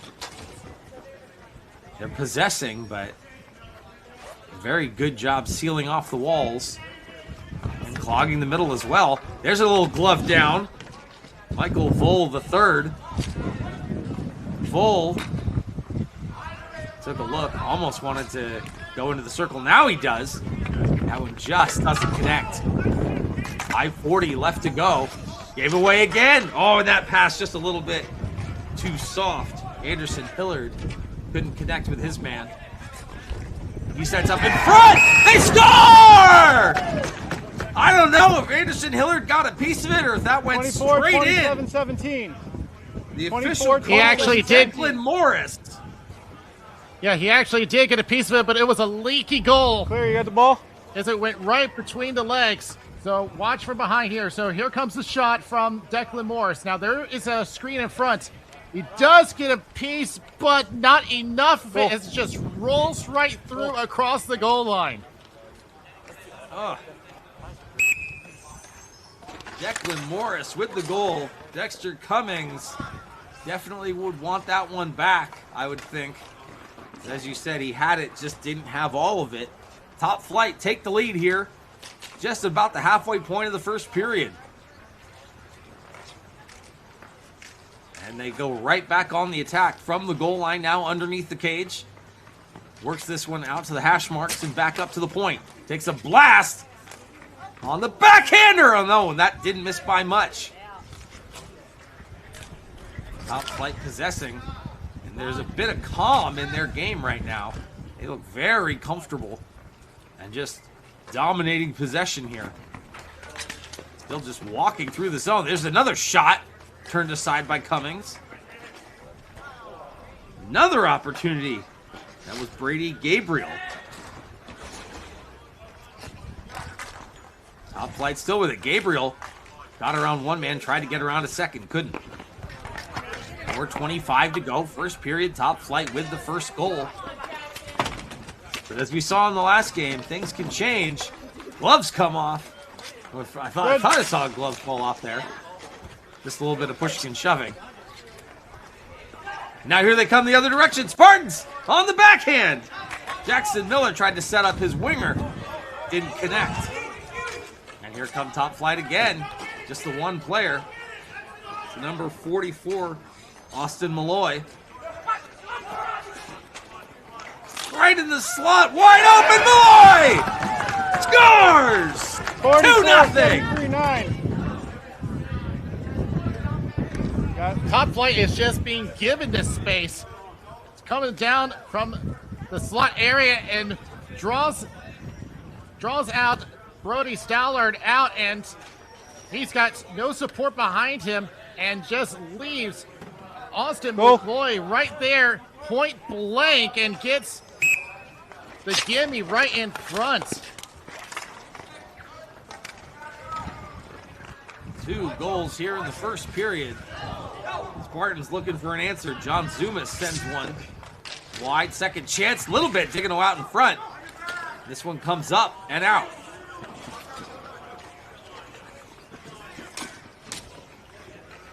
And all the way back around. Top Flight still have it. There's Malloy again, using his body to create space. And that one didn't miss by much. Sticks flying in. Caden Quilo almost poked that one in. Spartans knocked off on their heels here. Let's see how they respond. Right up the middle. And they forced to come all the way back. 3 minutes to go here in the first period. But it definitely is starting to feel like if the Spartans don't do something soon, they could be in real trouble. We saw the Lightning rattle off 3 goals to erase a 2-0 deficit in the first game. Can they do it here, the Spartans?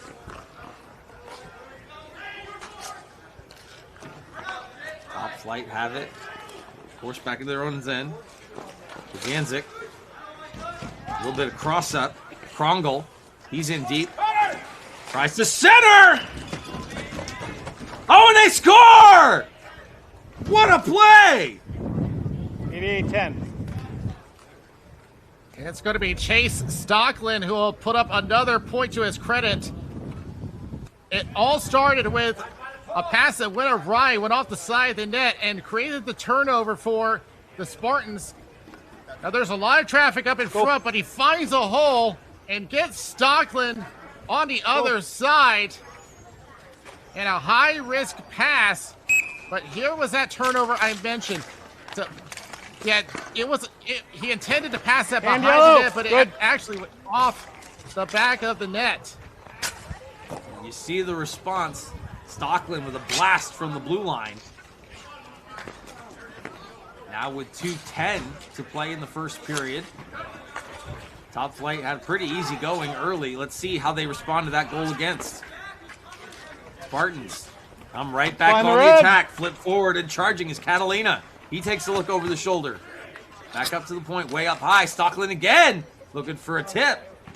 Traveling in front, that's Lucas Pulowski. Nice pitch by Stockland. Drives the net. That one just going wide and out of play. So with that goal, Stockland gets goal number 6, puts him up to 8 points for this weekend. I'll get him. But yeah, he has NBHL experience with the Atlantic City Seals down in Tier 2. Right now, both teams need to be focusing on tightening up their defense. There's been a lot of turnovers on both sides.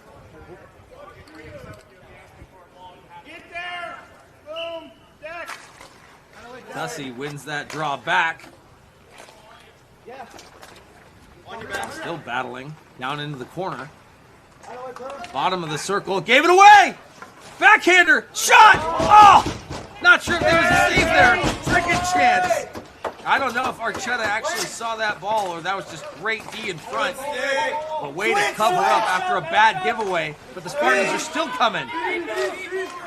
Ball loose in front, turning, fires! Scores!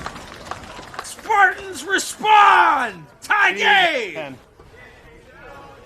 And Stockland with his second of the game. That's now 7 goals for him. And what did I say? Defensive turnovers have been killing the Top Flight. As he step on the ball, everyone's trying to look for it. And of all players for it to land onto the stick too, Stockland at point blank range and goes 5-hole. Definitely make your own luck. He muscled his way through 3 defenders. This is definitely something that we're going to be talking about going into the intermission, is the difference in how Top Flight looks in their offensive zone versus their defensive zone. That's got to be something they want to clean up. Right now, they are back on the attack here, late stages of the first period. Declan Morris, he's got a goal. They give it away. And Tussey now back up for Miller. Jackson Miller, they can't get out. Swung at by Anderson Hillard. Good. Hillard calling for it on the near side. There's a shot. Big rebound. Tussey just runs into Anderson Hillard. Keeps it in. Sends that one down. Ball bounced up and way out of play. Headed towards our camera position. Oh. I'm sure both sides are going to be having a talk about their back ends here. But going back to the offensive chances here, we've seen Top Flight's offense put up their opportunities by putting in pressure. As they've been given the space in front, the Spartans taking advantage of all the turnovers. And, of course, Stockland with his NBHL experience taking over. Final 10 seconds. We'll see if another chance materializes. Might see one here. Malloy on the backhand. Came across the goal mouth. There was definitely enough time there, but nothing happens. And pretty eventful period, I'd say, Daniel, as we retire to sides 2-2. Yeah, and no point in me beating a dead horse here. Both teams know what they have to talk about here, but let's go more into their strengths here. Top Flight, they've had their odd man rushes, and Malloy keeping his attention up there, getting his 4th goal of the weekend here. I've mentioned John Nikolajski. We haven't really called his name that much, and which is a big thing because he's been the playmaker. All 7 of his points come from assists. And I don't know who that is. And Cheta, chasing Cheta in the net. He's had a rough going this weekend with a 4.5 goal against average, but he has a couple of wins under his belt, which really counts for him. Of course, I've already mentioned for the Spartans, Chase Stockland. His experience with the Atlantic City Seals now has 7 goals for the weekend. Keep an eye on John Zumas as well with 5 points to his credit, 3 goals, 2 assists. Dexter Cummings, 1 and 2, coming in with a 4 goal against average, and you know one of those goals he wants back with the leaky first goal of the game. But definitely a lot of room for improvement for both sides. Absolutely. But there's no question you're seeing the talent there. So to me, this is where, especially a tournament like this with it being under 20, the NBHL Juniors Championship Series, I'm really interested to see what sort of adjustments coaches are able to make and how players adapt, because I agree with you. Both teams have a lot to like about that period, and just as much, if I would not like to know more, that that they want to clean up. That there was Yes, I could have. some major lack of Good goal. finesse at times and bad turnovers directly leading to One sec, goals. one sec. So Something's coming off. we'll see if that continues. Right now, we are even 2-2 after Top Flight jumped out and got 2 goals quick. The Spartans responded with 2 of their own. Second period underway now. We are tied again. Spartans on the attack. Catalina goes down. Just kind of spun himself out. They've got it, though. There's Zumas at the circle. You talked about him being dangerous. Just couldn't find the handle. Good. On the near side, that one gets sent in by Malloy. Picked up by Pugh. Pugh tries to force it through, eventually does. Get it out. Flipped forward. Chasing after it. Catalina bounces that one ahead. Zumas was there, couldn't get a stick on it.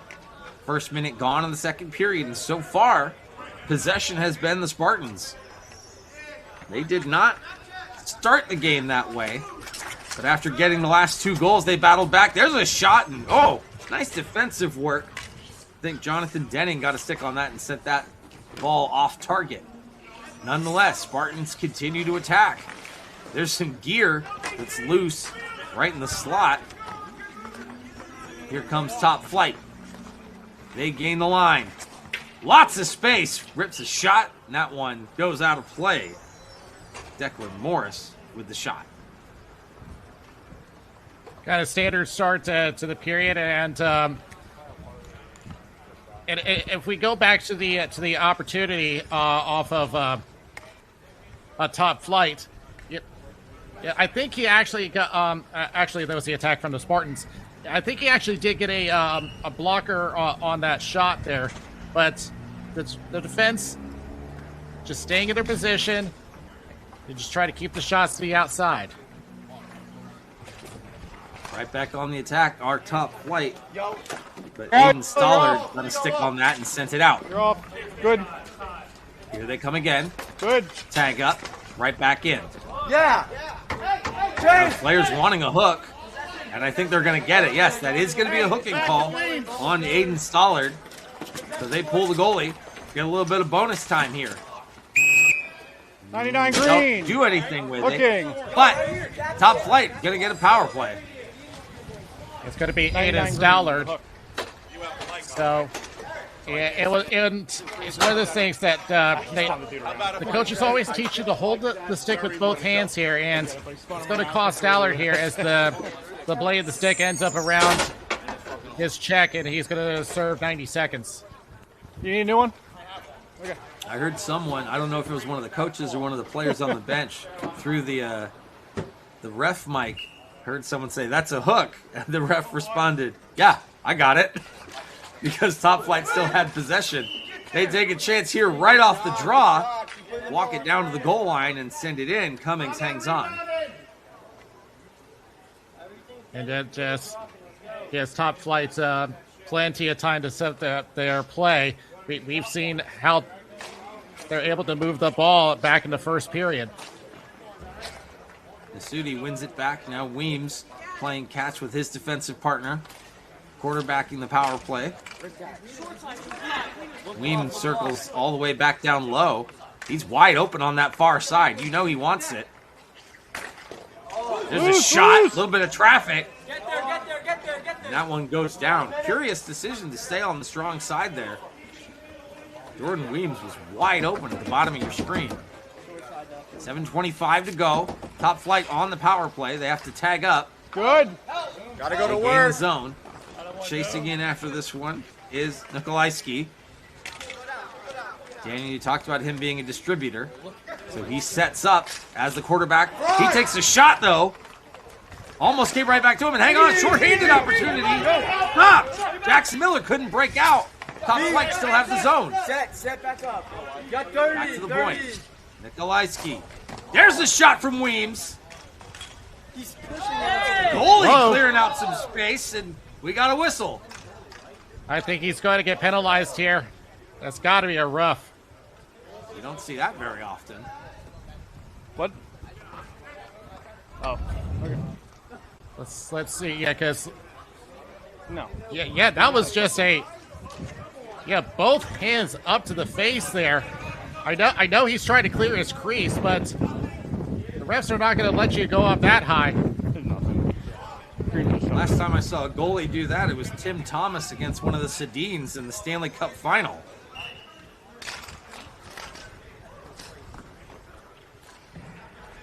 Still on the power play. And it looks like no additional penalty, as it is still 5-on-4. Nikolajski's shot goes wide, picked up by Weems. Weems takes a shot. Cummings had to look for it. Stays out. Now we're even strength. Maybe help out of the box. Spartans with speed. And that ball just ends up in feet. Swatting at. Sashaying through everybody. Shot scores! 27 What out a of 60. play! Nikolajski gets the goal. And the playmaker becomes the goal scorer. Uses that speed, and just one snapshot is all he needs for this one. If it comes back to what I've said back in the first period, he's given that space. As you see, going to the right. Yellow goal. It just picks the near side, sees that opening, and Top Flight get the lead back. Great look there from the net cam. As you saw Cummings go down early and he was able to roof it. To me, the story there is being able to just walk through everybody. Defenders caught flat-footed. Spartans looking for an answer again as they find themselves chasing almost halfway through the game. Top Flight defender lost a stick. Here's an opportunity. Ball bouncing around, still at the goal line. It's a shot from the blue line. The Spartans are going to go on the power play. Hey, Dan, here. Trying to hear what the call was.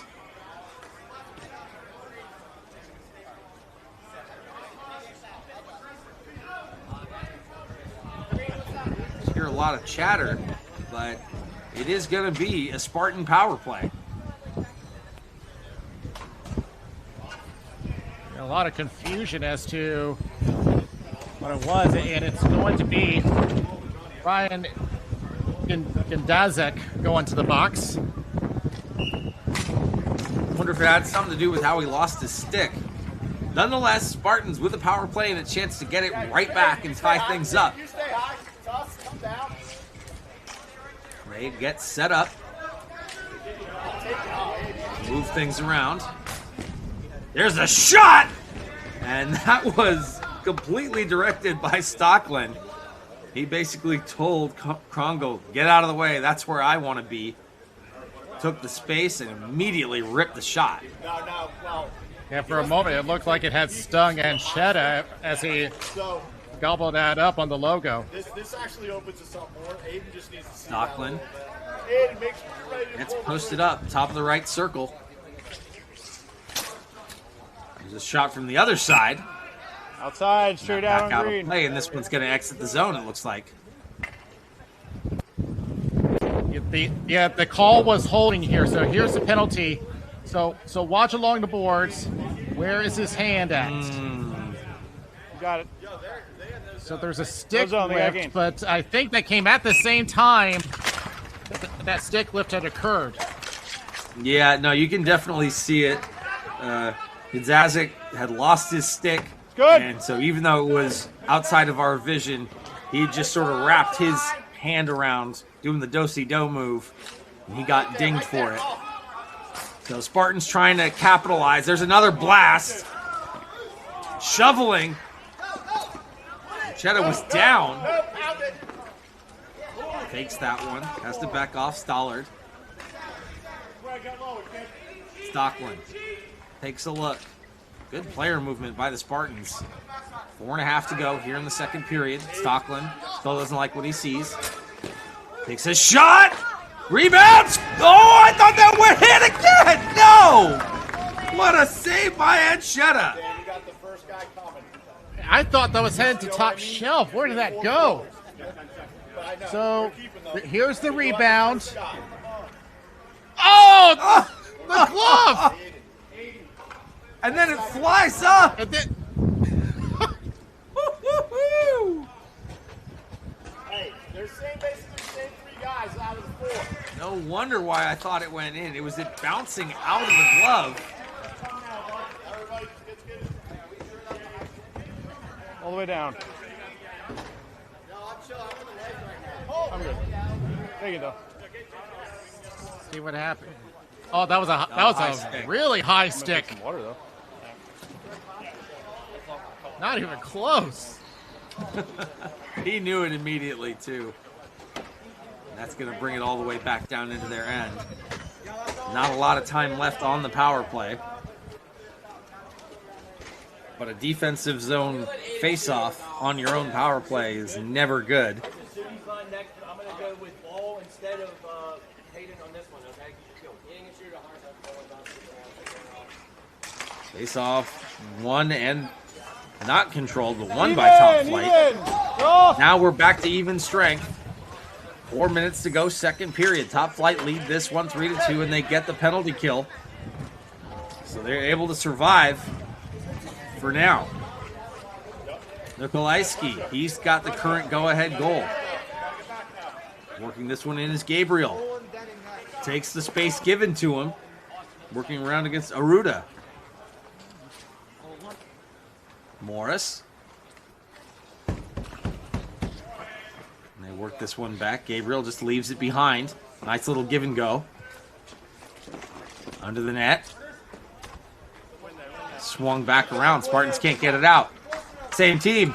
Players get connected. Now they've got it. Have to gain the zone. They do.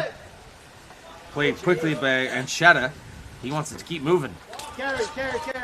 Comes high to the red line. Top Flight gained the zone. Knocked away by Pugh. 3 minutes to go, second period. Just getting all the lines reoriented after the power play. Aruda backs off. Now sent up the wall. Revandiera. Under pressure. Gave it away. Here's a chance. Top Flight. Everyone getting together. We got another call as goal is down.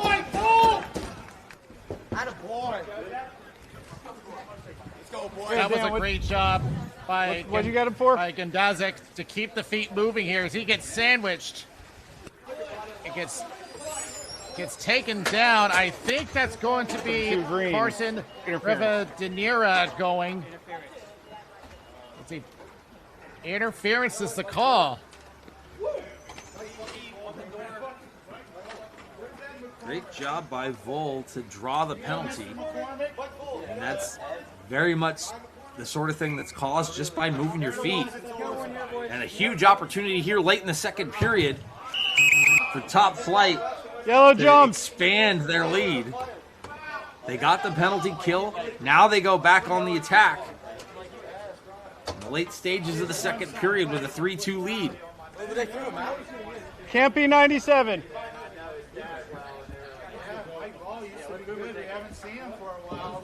They had to sort things out as Anderson Hillard got tossed, and they win the draw.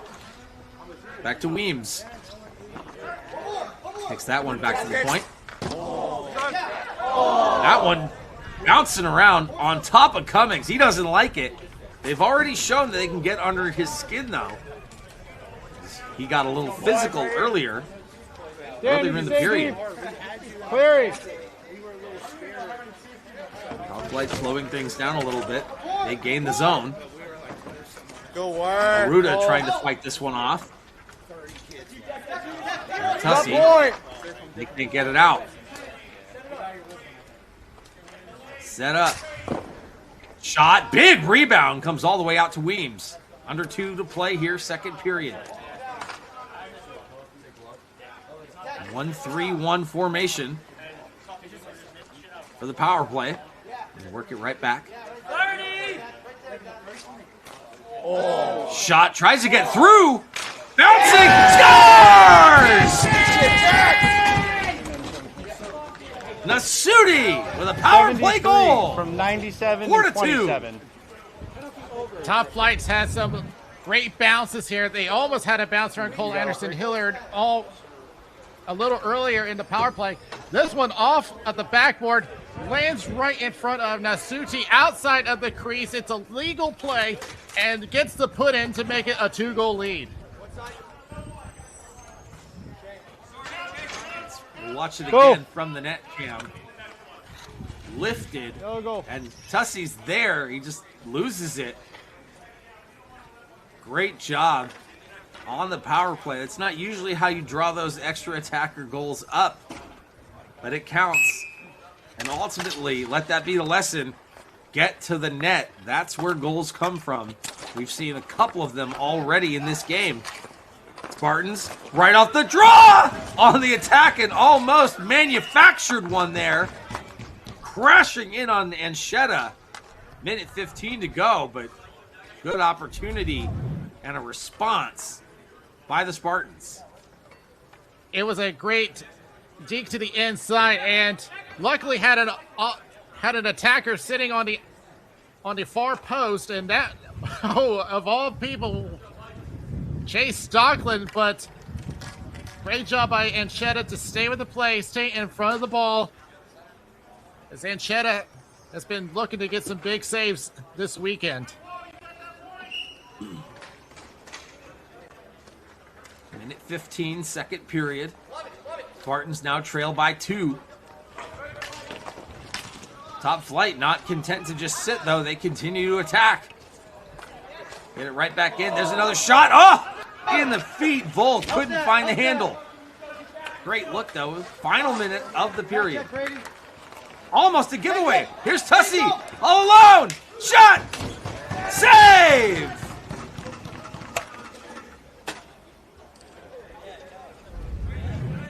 Few words after, but Dom Tussie, who's had junior tournament experience, has a lot of room, decides to wrist one. Tried to go for the low glove side, but Anchetta keeps that glove low and gets the cover for Top Flight. 48 seconds left. 48.8 to go. Offensive zone face-off for the Spartans. Greg Conkle gonna take it. Krongle gonna take it. They trail by 2. Top Flight won it, but immediately controlled by the Spartans. They get traffic in front, 40 seconds to go. They would love to be able to go back to the bench with one here. Top Flight just hanging on right now. In front, ball's loose. Swatted at, jumped at, comes out. 25 seconds. Spartans still have it, but they're going to have to work the whole length of the rink. Gave it away. Cole has just been a dog on a bone in this period. Number 18 for Top Flight. He's set up in front of the net. 10. Final 6 seconds. Nothing's going to come of it. Top Flight are going to go to the second intermission with a 2-goal advantage. Well, Top Flight's got the lucky bounces that they've been looking for. One of those coming off of the power play. So we have seen them clean up on their end and even taking advantage of a few offensive turnovers themselves. The Spartans are going to be looking back at this and still got a lot of work to do, but it's not over yet. As we've seen them get their chances over to Chase Stockland, who already has 2 for the game. But now I want to see some of the deaf players come in. Zumas has had some chances under his belt. We get an hour break before the finals, right? But one of the weaknesses of the Spartans this tournament is that it's been a top-heavy kind of lineup. It's been Stockland, Zumas, and Raiden Anderson Hillard that have been putting up the points for them. So I need to see some more depth come into play here. real interesting situation. start If with you're the 30 Spartans, minutes you or- know that you can come back from this because we already saw it in the first period. All right, someone else. Gave up too quickly, fought back, and tied it. But now here, Top Flight get 2 more goals. And the question is, do they have the momentum, or are the Spartans just as comfortable now as they were? Because 2 goals, it's not insurmountable. It's not too intimidating. For me, that's just the sort of thing that says, hey, I got to put on my work boots, put my head down, and try to grit out a dirty goal here to get back into this thing. But I don't know. I agree with you, Daniel. I think if the Spartans are going to do it, they got to flash some of their depth, and they still have some of the same issues defensively that they had in the first period. Not so much with the turnovers, but just not clean exits, and they're losing the 50-50 battles.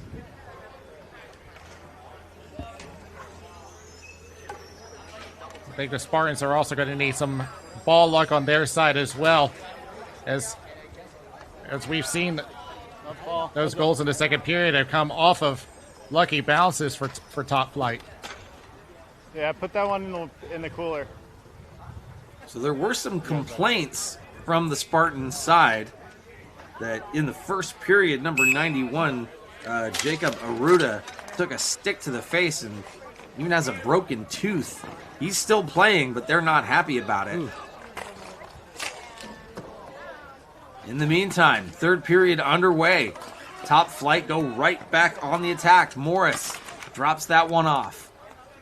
Handed it over to Gabriel, but gave it away. This one bouncing in feet. Here's a chance. Slot. Shot. Oh! Miller tried to set up Stockland. Wouldn't go. Stockland has it. Takes a look. Good job of protecting it, but he's forced to the outside. They get an extra man down there, and that's Tussey.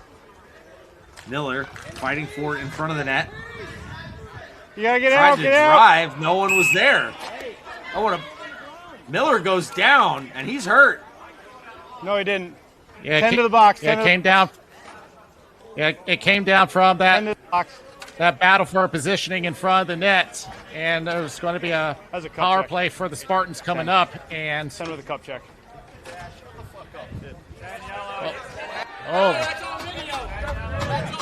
if that's what I heard from the ref, Cup check. Yeah. yeah, they're calling it. Cup check's not exactly a penalty, but I don't know if I would even call it a spear. I think he was just trying to get into position here, and the stick just got him in a bad place. From that angle especially, it doesn't necessarily look intentional, but it also doesn't matter. You're responsible for your stick. Spartans coach is asking for a major.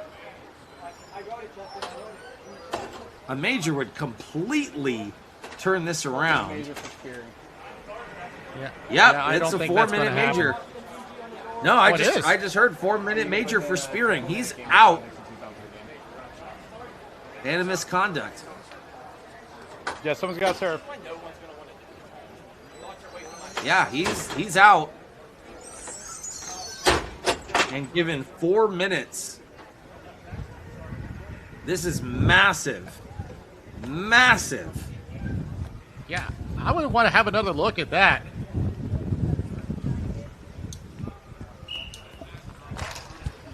Four-minute major penalty for spearing against the Top Flight.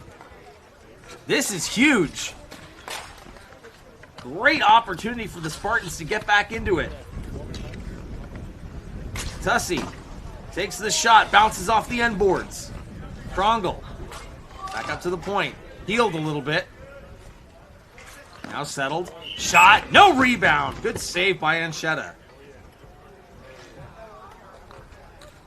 Yeah, if we get a chance, I want to have another look at that penalty there, because I mean it is what it is. They're calling it a spear, but I don't see that in any way intentional. It's like he's battling for position in front of the net. It's a very unfortunate situation for Top Flight. Well, we'll see. You talk about the breaks and the bounces. The physical bounces have been going Top Flight's way. This bounce, as far as the call, goes against him. We'll see what happens. They get the clear, and you can hear the Top Flight bench energized. Good. If I'm the Spartans, you figure you got to score here quickly. You don't want this thing to drag on. You want to try to get back into it right away. There it is! There's the chance! It wouldn't go! Miller behind the net. Can't get to it first, and that ball comes up but not out. Tussey down from Miller. And he scores! That did go in. You got it, Dan? That was after Cleary. a great defensive play by Cleary. Hayden Cuyo. Dan, you got the goal? Okay. So you got two attackers sitting there down. One attacker down low, and I believe that's going to go to Jackson Miller, who catches the near post, I believe. Let's see if the goal cam will show us here. Oh, that was a tip. Goal. Oh, Yeah, Panchetta had no idea that was coming, and even worse for them, the power play is still on since it's a major. yeah, that's a great goal. And incidentally, the Spartan player who did get speared back out there, and that's really upsetting the Top Flight players who thought, hey, if this really is a major, and again, that was Jackson Miller, the guy who got hit. Not only is he out there, but he gets the goal. Top Flight saying, hey, if it was that bad, he's clearly fine. So they're not happy with the major call and can understand why, but that's just how the game goes. You have to deal with, you're not always going to get calls. You're responsible for your stick. You're responsible for what you do. And if the call goes against you, the call goes against you. You just have to keep playing. So right now, with 7:18 to go, still on the major power play for a little bit longer, the Spartans get one, and they're within one. So that's just going to be energizing the Spartans. A huge opportunity for them. Face off won by Top Flight, and they send it back down Stack to get hard, the clear. try to deny here. You can still hear the Top Flight bench excited about that clear, but not as excited as they were. They are starting to bend. Behind the red. He's behind the We'll see red. if they can bend and not break. They already gave up one. That one's an icing on the power play, and that's never good. But the Spartans, I said at the intermission, I needed to see some more depth scoring, and Jackson Miller gets his third point in his third goal, so that will definitely help him coming out of the second line. Curses. It's a curse. 6:56 to go, third period. Spartans still on the major power play from the spearing incident. And we'll see. Exciting finish ahead. Spartans have some life. There's Miller. He got the goal. A beautiful deflection from way outside. Just an ugly zone entry and an easy opportunity for Top Flight to kill even more time. Walking it up. Still on the power play. You figure there should be some urgency. Good. That one gains the line. Can they pick it up? Yes, they do. Now Miller has it. Tried to set up his man. Comes right back out, and another clear. We've already seen fatigue be a big issue. We're under a minute now. Fatigue is very important to manage here, especially in the third period, and knowing you've got a championship game coming up in about an hour. But if the Spartans are going to get back into it, they need to find their legs because they are slowing down. And now they take it offside here, and less than a minute left on the major power play. This is not something they can rest on there. It's better to get this game tied up Dan. sooner than later. Does it surprise you, Daniel, that they're keeping their top unit out for this entire power play? They got the one goal, and they're not getting any rest. Yeah, I would have at least expected them to get their second line out there, but this is what I'm saying, that this is a top-heavy team, and this is the one line that they're relying on for their scoring. 5:25 to go. We'll see if they can get another. There's a shot from way outside. Miller picks it up. Last 5 seconds to go on the power play. Tussey, shot, rebound, gets out. That's going to do it. Penalties open. Miller collecting his man. So we're back to even strength. Spartans get one.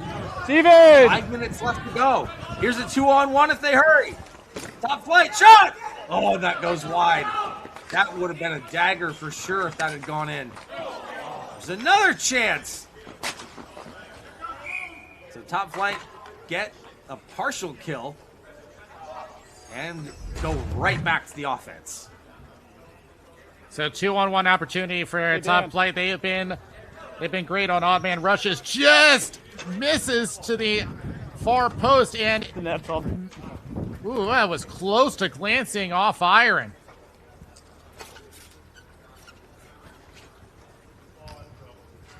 Very close opportunity. 4:45 left to go. Third period. Top flight lead this one 4-3. The winner will play the Northeast Ball Hockey Club in the finals here, the NBHL Juniors Championship. Spartans, they got the last goal on the backs of that major power play.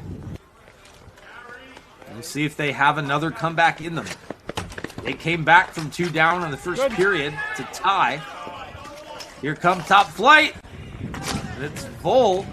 Had his stick lifted, lost it. There it is. Have it. Stollard works it up, but not out. That same unit for the Spartans still out there. Surely some of these guys need to change. A couple players have, it looks like. In the meantime, top flight. Control it. Slow it down. That one in feet. Kolowski, he's fresh off the bench. Did not have the red line. Comes back on an icing. 3:53 to go. And this strategy of using that one line for the entire power play is a double-edged sword. You are using your best line, but you're also setting them up to be fatigued for the late stages of the period where you need them most. So I think that unless that they can catch second win here, top flight is going to have a huge advantage going into the late stages. They'll have the offensive zone face-off off the icing. 50-50 controlled by the Spartans. They try to get it out. Almost another icing, but didn't have enough on it. Partial change. Some of those big guns come right back out. So the Spartans players got about 30 seconds of rest and they're right back out. This ball bouncing dangerously in front. Back to the point. Another shot right in the slot. Here come the Spartans. They gain the line. Stollard. Back to Miller. Miller takes the shot. The timing play. Now in the corner. Right back up for Miller. Jackson Miller. He's got the last goal. He drew the major penalty as well. Down into the corner. Now Miller heads to the net. Another timing play. That pass didn't quite connect. Tussey. For Catalina. Ball goes up. Hit the netting. Comes right back down. Miller and Catalina get crossed up. They kept it in. Good pressure here. 2:30 to go. That ball comes down. No icing. We'll keep an eye on Cummings. But right now, top flight have possession. That ball just off the outside of the net. Tussey picks it up. Sends it ahead. Miller still out there. Now approaching 2 minutes. That one just got ahead of Stockland. Trying to get it out. Top flight they do. Under 2 minutes now. Keep an eye on Dexter Cummings the next time the Spartans have possession. Tussey. I got to assume they're going to try to get it deep, get a whistle, and then take their time out here. Good. I think that would be the plan. They get in the zone. Rubbed out defensively. Nice body position. Now they get help. Stockland. Grinding away for this one. To Miller. Miller pressed up against the net. Ball is loose. Minute 20 now. Clock still ticking. Chasing this one down. Tussey takes a look. To the point. Shot, sends it. Blocked. On the stick, top flight, get it out. No icing, and they have to tag up. Good. Spartans regain the zone. Jousting. Back to the point. Miller, shot. Bounces. Not a lot of time left. To the point again. Shot! That one, backhander through the middle, doesn't go. Top flight have it. Send it down. And the empty net. They score. 93 unassisted. That's gonna do it. Jordan Weems tags the empty netter from distance. And unless something crazy happens here, Top Flight are going to the final. And something told me that Jordan Weems was going to get rewarded for his effort. It comes in the form of an empty netter for his second of the weekend and his 7th point. And Top Flight looking like they're going to be heading to the final. They've been in my ear all game. This is bad. I think it's you, man. They don't like it. No one likes me because of my dad. No one likes my dad. What happened there? Is there a timeout call? Not my dad. But Actually, one guy that was mad at you specifically, someone said something about your dad, and we do not Ruben slander. RJ's the one that It's stinks. got to be the Spartans if timeout. I was better than my dad, I guess. Daniel, you talked about it at the intermission. It seems like the issue was just a little bit too top heavy.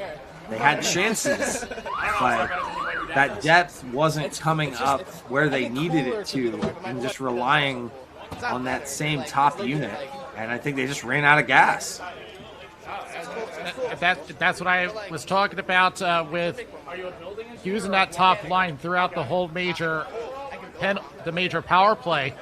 Now you have used up all your gas on your top line in the critical time that you needed it most. And with how the team was structured, they just had nothing left, and the Top Flight just took advantage of it. And their Top Flight's offense was more reliable, and their defense got better as the game went on. Yeah, definitely. We saw some lapses in judgment early on, bad turnovers that led straight to goals. It definitely felt like Top Flight was able to clean that up in a way that the Spartans weren't.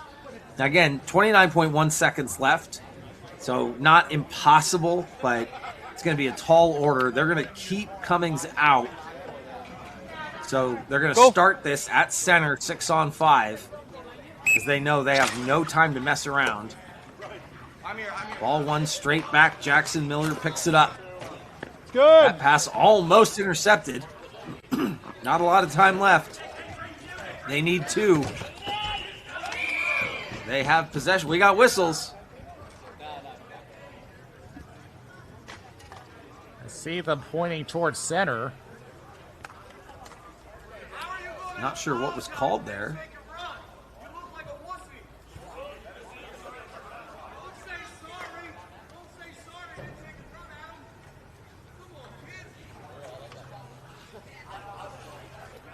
Not sure where the shouting is coming from. You just want to run? You want to run it? All right. That's the game. They're calling it. Wow. I mean, if you look at the play before, it's Not 100% sure what happened there, but more shouting. Is this coming from the crowd? Well, maybe see if Joey can get us an explanation as to what's going on. But in any case, Top Flight is moving on. One of the San Rocco's was talking to whoever was causing that disruption. Hey, can you put, you can clear and put 30 up because next is the finals. We get that break. Not 100% sure, but seemed like an upset parent, maybe. Nonetheless, they do let the clock run, and so that will be that. The Spartans fall here. Final score 5-3. Top Flight win, and they're moving on to face the Northeast Ball Hockey Club in our NBHL Juniors Championship game. My dad's watching this. That's going to be in an hour before we get there, though. Daniel, who's your MVP for this game? Change that it's not a spear. Doesn't change. Well, this was a toss-up between two players. Intent or not. I had John Nikolaevsky I don't mean to whack on someone my across radar, the face with my stick sometimes, but I guess I do. I have to go with Jackson Nasuti. Now, they both have a goal and assist, but the reason why I'm going for Nasuti is because he just edges out Nikolaevsky by having the game winner for them scoring the goal number 4 during the power play. Now you can tell your brother you lost this because of him too. So, excellent job there, Sudi, and in general, Top Flight. Great game. Jumped out to that early lead, lost it, but like we talked about, whatever issues they had defensively, they were able to clean them up and didn't have the same kinds of lapses in judgment that they did in that first period that cost them. Spartans were dangerous, but at the end of the day, even the major penalty wasn't enough to do them in. They get the empty netter to seal the deal. And so Top Flight move on. They are one of your finalists. Breaking this down, we've got the Top Flight and the Northeastern Ball Hockey Club. For me, Northeastern comes at it with that big physicality, whereas I'm looking at Top Flight, and it just seems like they've got the hand skills a little bit more. I think this is going to be a really interesting matchup. I expect this one to come down to the wire. We've got an hour break, so don't go anywhere, or don't go too far at least. Go to the bathroom, get some food, something like that, rest up. In 1 hour, we will be back with your Under-20 NBHL Juniors Championship Final right here on MVP TV.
I don't know. I got you. They keep changing halfway through sometimes. I might not be able to I found out yesterday, because Miller was asking me about Nashville. I said no. Nashville this year is a C plus. The guys that got offered a national team spot where they'd be eligible to play, while they're also playing in co-ed. So just like it was a novice plus last year, this year it's a C plus. That's because Nashville started to slowly just get the same group of people playing. No one wants it. This is the third year doing it. No one wants it. Because it's expensive. It's expensive. You do it one time. Are you still mic'd? Yes. Okay. You're gonna call us and ask it. Tell us if you're mic'd again. No. You guys have already been informed. That means you can't come here. Don't say anything that you regret. Yeah, I got it. It is hot. I am hot, so it is on. You are hot. Yes. Oh, thanks. I work out. I lift weights and do some cardio. I lift the fork to my mouth. That is so good. Hey, there's definitely some 10-ounce curls in there. Just where it matters, right here. Is it working? Did I do it correctly? Is it working? Yes. Okay, good. I just wanted to make sure it's working before we start. Just wanted to make sure it's working before we start. I appreciate that. Yo, blow into it real quick.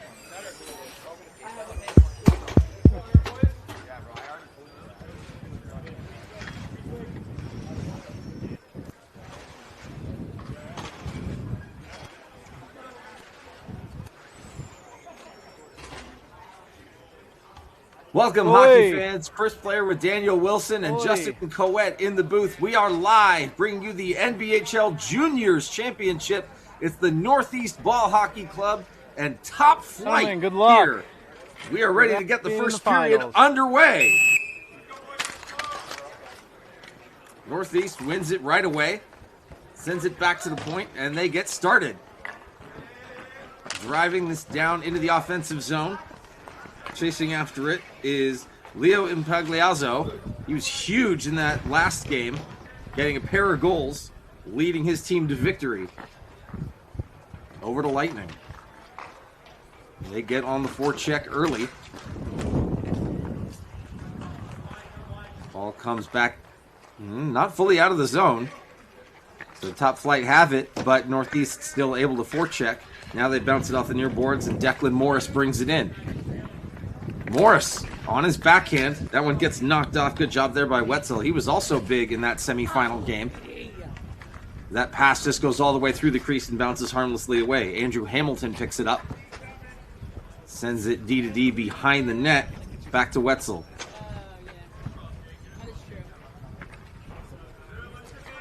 Stick handle sends that one back. Looks like there's going to be a bit of a change offensively for Top Flight. And here comes Northeast. Driving that one down, it's Aiden Peters. Helped out by Jack Colfer. And this one coming up the wall and comes all the way out. And that's going to be an icing at 8:33. So it's going to come all the way back down. As we take a look at Brian Morongo Jr. coming back into this game after taking a hard-fought win over the Lightning in that 4-3 win. Of course, Northeast has been a very strong offensive team, but they have been the slower of the teams throughout this tournament. Top Flight clearly faster, but we'll have to see if their defense can hold up this time around. Northeast definitely relied on their physicality against the speedy Lightning, and we'll see if they can do that here. They don't have quite the same size advantage that they did in their semifinal matchup, but still, Top Flight had some defensive issues that they needed to square away too. So we'll see if they've gotten that worked out. Jordan Weems was a big part of that semifinal win for them. He's got the ball now all the way down, normally playing D. Pinched all the way in behind the goal line. Now he backs off, but it's a giveaway. Not in. Lost it at the blue line, but they gained the zone. Doesn't matter. Turnover. Here's a chance on a breakaway. Stopped up. Shot! Scores! Austin Malloy RJ. breaks the scoreless RJ. tie early. 44-20. He got a goal in the previous game against the Spartans. He gets his 5th here, and this one in the high slot. We've seen this before in the game against the Lightning, where the speediness thing really threw off the Northeast Ball Hockey Club guard, and look at that, plenty of room to play with. I think as long as Top Flight can keep up that speed, they'll have a strong game against the number 1 seed. Quick turnover in the neutral zone. Quick up pass, and next thing you know, it ends up in the back of the net. Not a whole lot that Marengo Jr. could do about that one. But now we're going to see if Northeast has the response. They get right back on the attack and take a shot. Wheeling around is Dominic DePalma as that one goes wide. Caleb Repic tries to drive to the net. He gets it knocked off of his stick. Chase Machini walks it up, and they start the cycle. Looking for a little bit of help. DePalma on his backhand right into the slot. Ball gets knocked off his stick. Coming back the other way is Top Flight, right up the gut. Not as much room that time, and another turnover at the blue line. They come right back in as Top Flight changes behind the play, but they've still got one man in on the backhand, turns around, fresh legs out there. They continue the attack. Top Flight from the hash marks of the left circle. Underneath on the backhand, thought he had something. Now takes a look. Light pressure from Northeast. Spin move comes around. Nikolaski. Got scored! And the pressure pays off. 2 goals in quick succession for Top Flight. Have to see if that got to Cole Anderson Hillard. Otherwise, this is going to go to John Nikolajski, who up until an hour ago had no goals to his credit, and this might be his second. See how they scored this one, but from behind the net, just no time to react for Marengo Jr. Gonna get a good look at it here from the net cam. Oh yeah, that's definitely going to Anderson Hillard. Oh yeah, just bounced it in. Great look there. Thanks, Justin, for that MVP net cam replay. Ball coming back the other way. Northeast on their heels quickly, but we've already seen multiple multi-goal leads in this tournament evaporate. Shot blocked. Never found its way into Anchetta. We've seen it happen. Lots of time left. Still in the early goings. 5:45 left of the first period. Top Flight jump out to a quick 2-0 lead. Now they look to slow things down a little bit in their own end. 2 players in for checking. Now 3 for Northeast as they're being forced to play probably more aggressively than they would want to right away. They're looking for a mistake for sure. See if they can draw something out. In the meantime, Top Flight looking very patient and calm. Diagonal pass across as they gain the line. Now coming in is Morris. Nice pass! Oh, it didn't get all of it on that shot. Good save by Marengo, but definitely healed on the shot there. A great pass by Morris. Very unfortunate that it came off not the way he wanted, because look how wide open he is. The defense jumps over to the strong side and leaves it wide open, but luckily for him, is not the shot he wanted. It's always the risk as a defensive player when you go down, you don't stay on your feet, and if you don't block that pass, then you've completely taken yourself out of the play. Big save there by Marengo Jr., though, keeps them alive. Just a 2-goal lead for Top Flight, but here they come again. A bit of a 2-on-3. 3-on-2, I should say. Points move now. There's a shot that goes wide. 4:45, first period. Behind the net, picked up by Denning. Oh, no, I'm sorry, that's Colfer. Northeast loses it in the neutral zone. Struggling to enter. Get the zone entry, but very tenacious defensively. Makes it hard to maintain possession. Now here's a 2-on-1 down low. Shot! That one's loose behind, and oh, wow, how did that one not go in? Second chance. Top Flight still in possession, but huge opportunities there. Just didn't quite get the bounce. Austin Malloy was there. How did that not go? We've seen some good bounces for a Top Flight against the Spartans. A couple of unlucky bounces here. RJ, was he behind the blue or in front of it? Right behind Marengo, but did he have the blue or no? just out of reach. So he's in deep. Of Here you Austin Malloy, who came close deep to adding to his total. He already has a goal for today, and that could have been goal number 6. And even there on the clear, so it took a weird bounce off the backboards. Dean DePalma defensively, he swung at it, got a piece of it, and then just kind of stopped to admire his clear, except he didn't get it out all the way.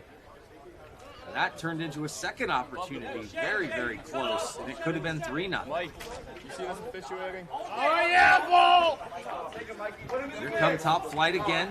They gain the line on the far side. Drive it in. Poke check there by Marengo Jr. But still controlled by Top Flight. This time it's David Andrade, but he gives it away. Lots of space. Oh, and that was offside. You could see it. Caleb Repick tried to stop up, but clearly across the line there. It's one of those things where they're down early, and he's very anxious to get the attack going, and yeah, just hit the brakes a little bit too late. Frustrated, but it happens. You got to read those plays a little bit crisper. Know your position on the rink. Top Flight win the draw, and they go right back on the attack. Near side, drops the shoulder. It's Morris. He's got room. Morris makes a play. That one ends up wide back in the far corner. Still maintain possession. Coming back in on the other side. 3:20 left to go. First period. Top Flight leading 2-0. Northeast on their heels. Takes a look. Pagliazzo. It's a huge part of their semifinal win. They're definitely looking for some offense from him, but right now, they can't get offense from anybody. There's a nice job stripping the puck. Keefe takes a shot, blocker save. On the near side. Swings it all the way around to the point. They took a lot of point shots in their semifinal game, used a lot of traffic. See if they can do it again. This time they lose it. Ball comes the other way. Stopped up. Shot. Scores! The one-timer for Cole Anderson Hillard. And it's starting to look like a runaway. Anderson Hillard with his second of the game. And he's got 2 defensemen, but not exactly putting pressure on him. And he takes the shot from the top of the circle. And that hard snapshot finds its way. And he goes to the glove side. And even though that Marengo Jr. is well out of his crease, not enough to cover the net. You absolutely called it there, Daniel. You saw it from the MVP NetCam replay that even though there were 2 players near him, no one took his stick, no one took the body. So just kind of crowding him side to side wasn't enough. Here they come again. Nice little hop. Takes the shot, blocked there. Good opportunity. Caden Pacheco drives it to the outside. Active stick breaks that one up. It's Colfer.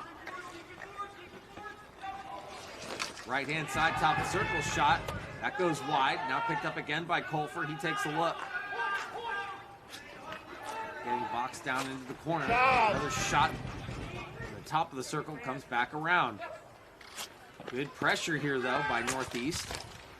Another shot from the outside. Comes back around. Colfer on it. We'll also keep an eye out for some tired legs, as this team's been playing a lot this weekend and even earlier today. You could see the fatigue in their games late. Minute 25 left to go here in the first. Top Flight up to a quick 3-0 lead. And the last minute or so has been all Northeast. Thinks about going across. Now finds the seam. They gain the zone. Coming in is DePalma. Gets that one in deep. Wheelo sends that one down. No icing. No, beat it. Weems sends it around for the tap. Didn't connect. On the backhand, that one just rolls out harmlessly. Back up in front of the benches. Good speed by Top Flight to get back to it. Ball takes a weird bounce behind Encheta, but it doesn't matter. Both teams forced to change. And that stymies the rest of that attack. Under 40 seconds to go, first period. The NBHL Juniors Championship here in 2026. Shot off the outside. That one's by Vol. Michael Vol III. He was a big engine in that semifinal victory against the Spartans. One last change here. 20 seconds to go. Northeast trying to let the clock drain a little bit. So if they have a turnover, it can't necessarily be too dangerous. But if they want to get the attack, they got to gain the zone, and that hasn't happened yet. Here comes Top Flight. They've still got time. 5 seconds. Morris takes the shot, bounce it around, and they manage to get it out as the horn sounds. Risky playing with the ball a little bit there in Northeast, and it almost ended up behind them. We go to intermission. Let's take a look. Good period. Yeah, that looked like a hit frame. Here's the first opportunity. Great move to the inside, dragging 2 defenders. Now here's the other opportunity. He has an attacker coming up from the high slot and unable to make the connection, but they still stay alert. Oh, no. And now another chance on the outside. Goes for the sweep check, and it looks like it. Well, Dan, we're not even Marengo done just yet. got the paddle on it, Together. but Top Flight has been unrelenting in their attack. And I feel like that Northeast needs to apply more pressure. They need to play tighter to their check. Top Flight has had control for about 3/4 of that period. They did have a few shots on net, but not nearly enough as we saw in the first game. And I don't really see this as much as Top Flight being a faster team like we saw in the Lightning game. Speaking of cows, my next door neighbor's getting a Highland cow. It's one that you just got to. The Highland cows are like the really cool ones with the long fur they and the need to long take horns that that are, like, away. kinda short. On top of that, Top Flight has been just clogging the zone, hardly giving them any breakout opportunities. So a lot of adjustments need to be made for Northeast.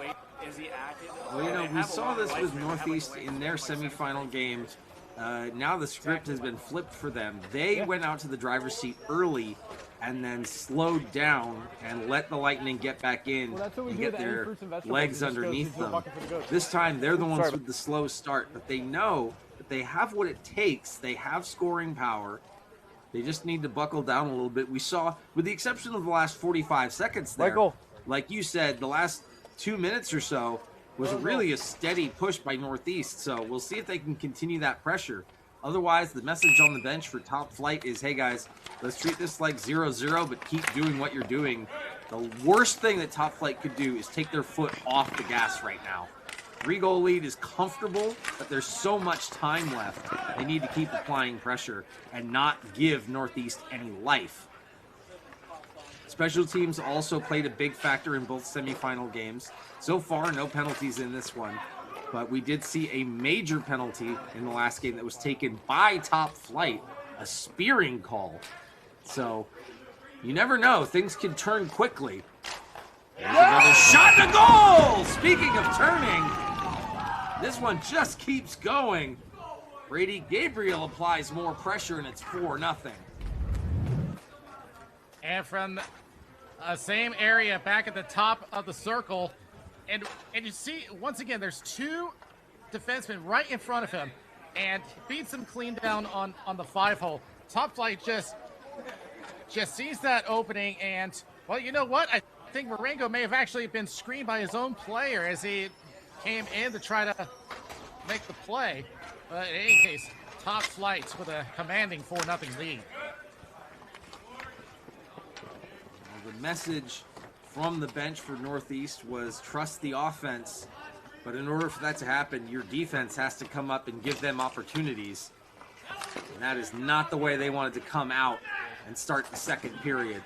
Good look by Top Flight to just keep going, pick up where they left off. Hang on, here's a chance. There's a shot, scores! Hits the corner, it back.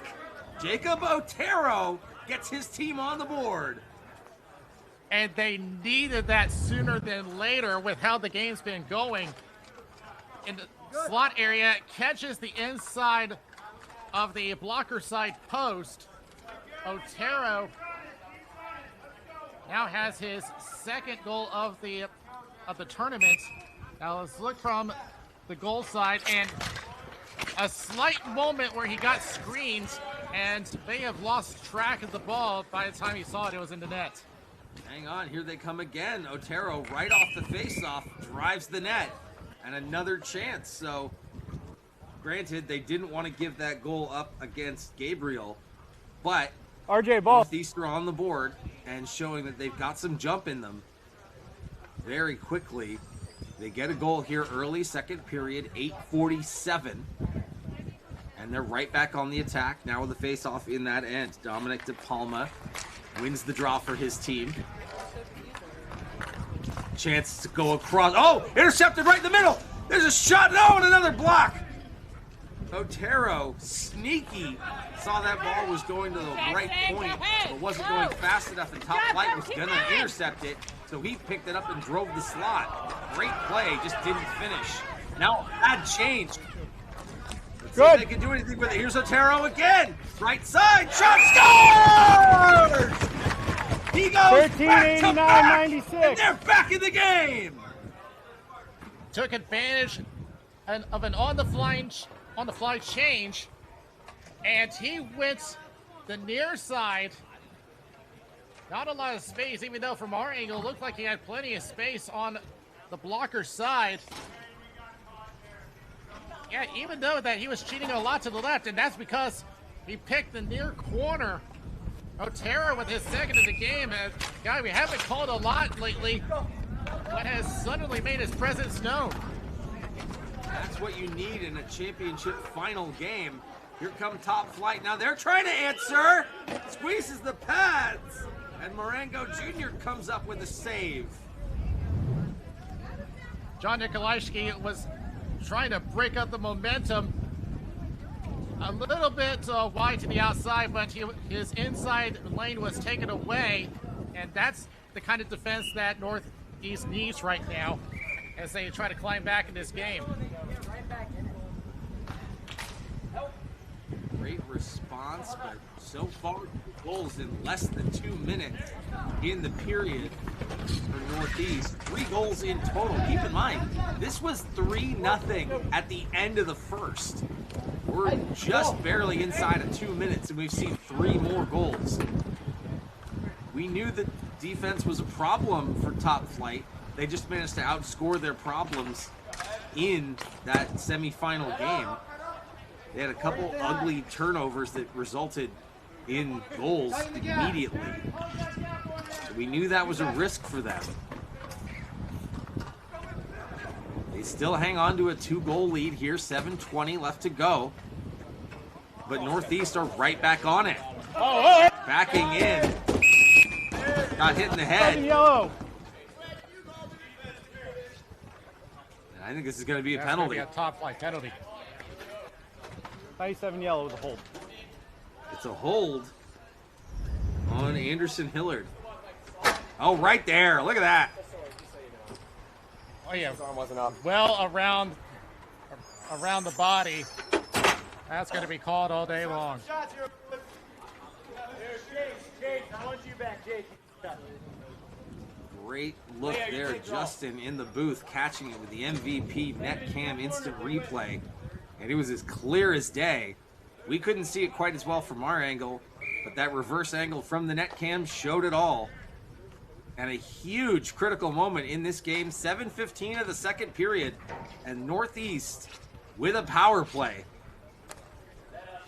Top Flight get pushed back on their heels. They've got to be surprised, especially after scoring that fourth goal right away. Cagliazzo, he scored from outside before. He's posted up at the top of that right circle. There's another shot. Swatted at and sent down and out. Good clear there for Top Flight. Cleaner angles, buddy. Ed, cleaner angles. You can hear they're saying cleaner angles, cleaner angles. Good. Northeast needs to gain the zone, and Hits, they but do. he didn't Block get it zoned away, but out. that will result in a face-off in the offensive zone. Outside doesn't matter. It's one of those oddities where the ball can get stuck no in the zone. netting. It's just well inside the mesh fencing. By rule, that's a face-off going to neutral. That's unfortunate for Northeast, but not the end of the world. Still on their side of the rink. 6:33 to go on this power play. They've still got a little bit more time. Got a gain. Face off one forward, shorthanded by Top Flight. Good idea. That was Hayden Quilo just charging in. Even if you don't get the attack, though, shorthanded like that, he's able to get back and kill some clock.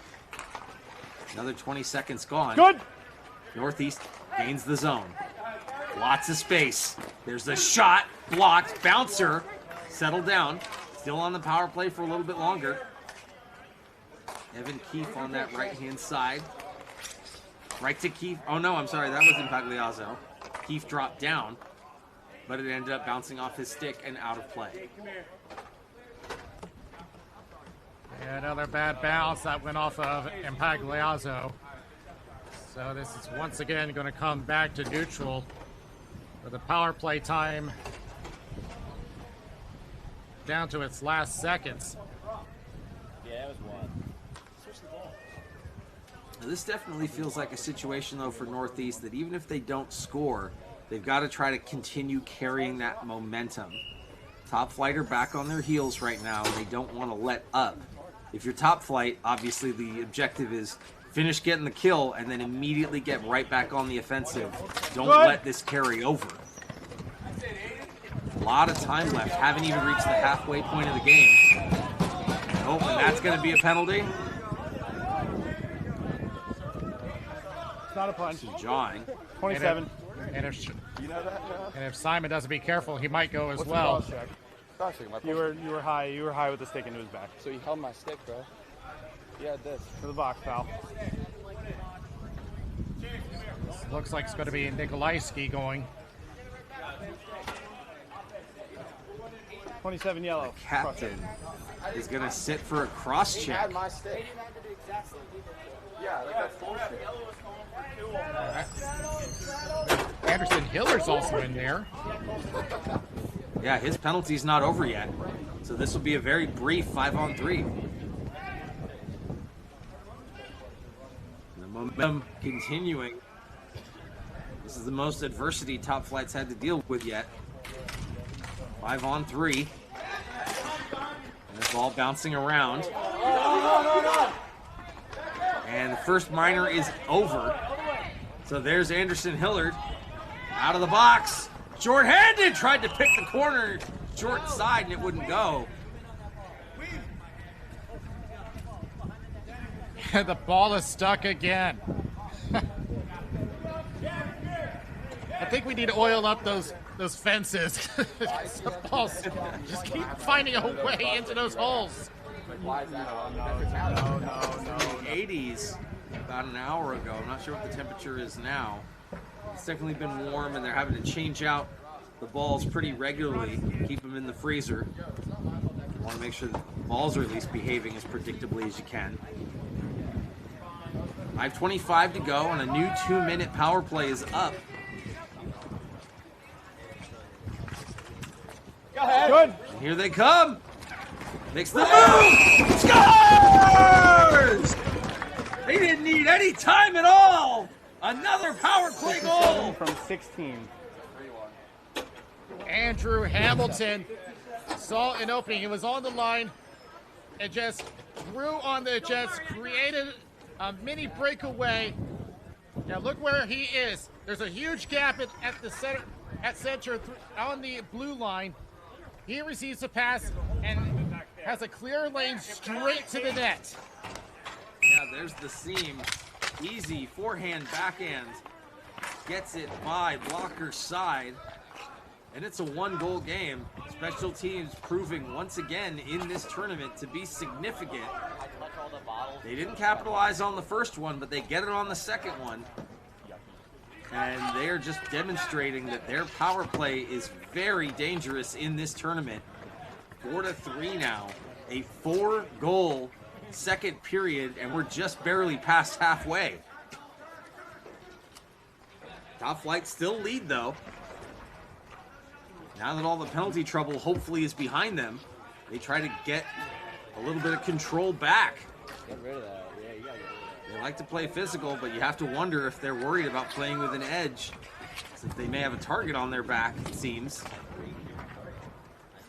You're off, boy. You always have to be careful when officiating can change the style that you like to play. We'll keep an eye on the physicality and see if it changes. Not in. Again, they got into penalty trouble in their semifinal game against the Spartans. They were able to only give up 1 goal against on that minor penalty and hung on to win that game. Northeast feeling it now, though. Scored 3 straight Make sure you go to shop. as that ball goes up and out of play.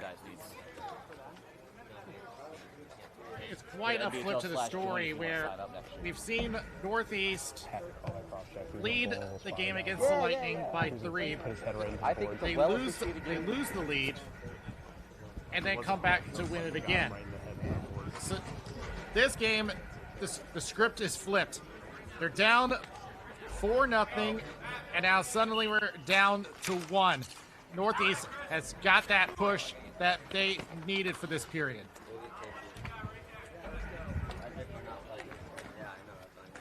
Good.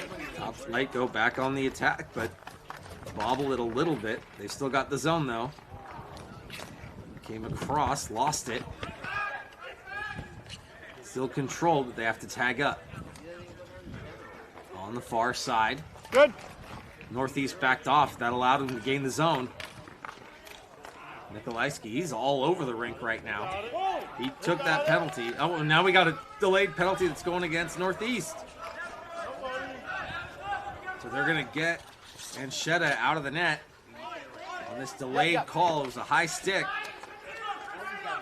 6-on-5 right now.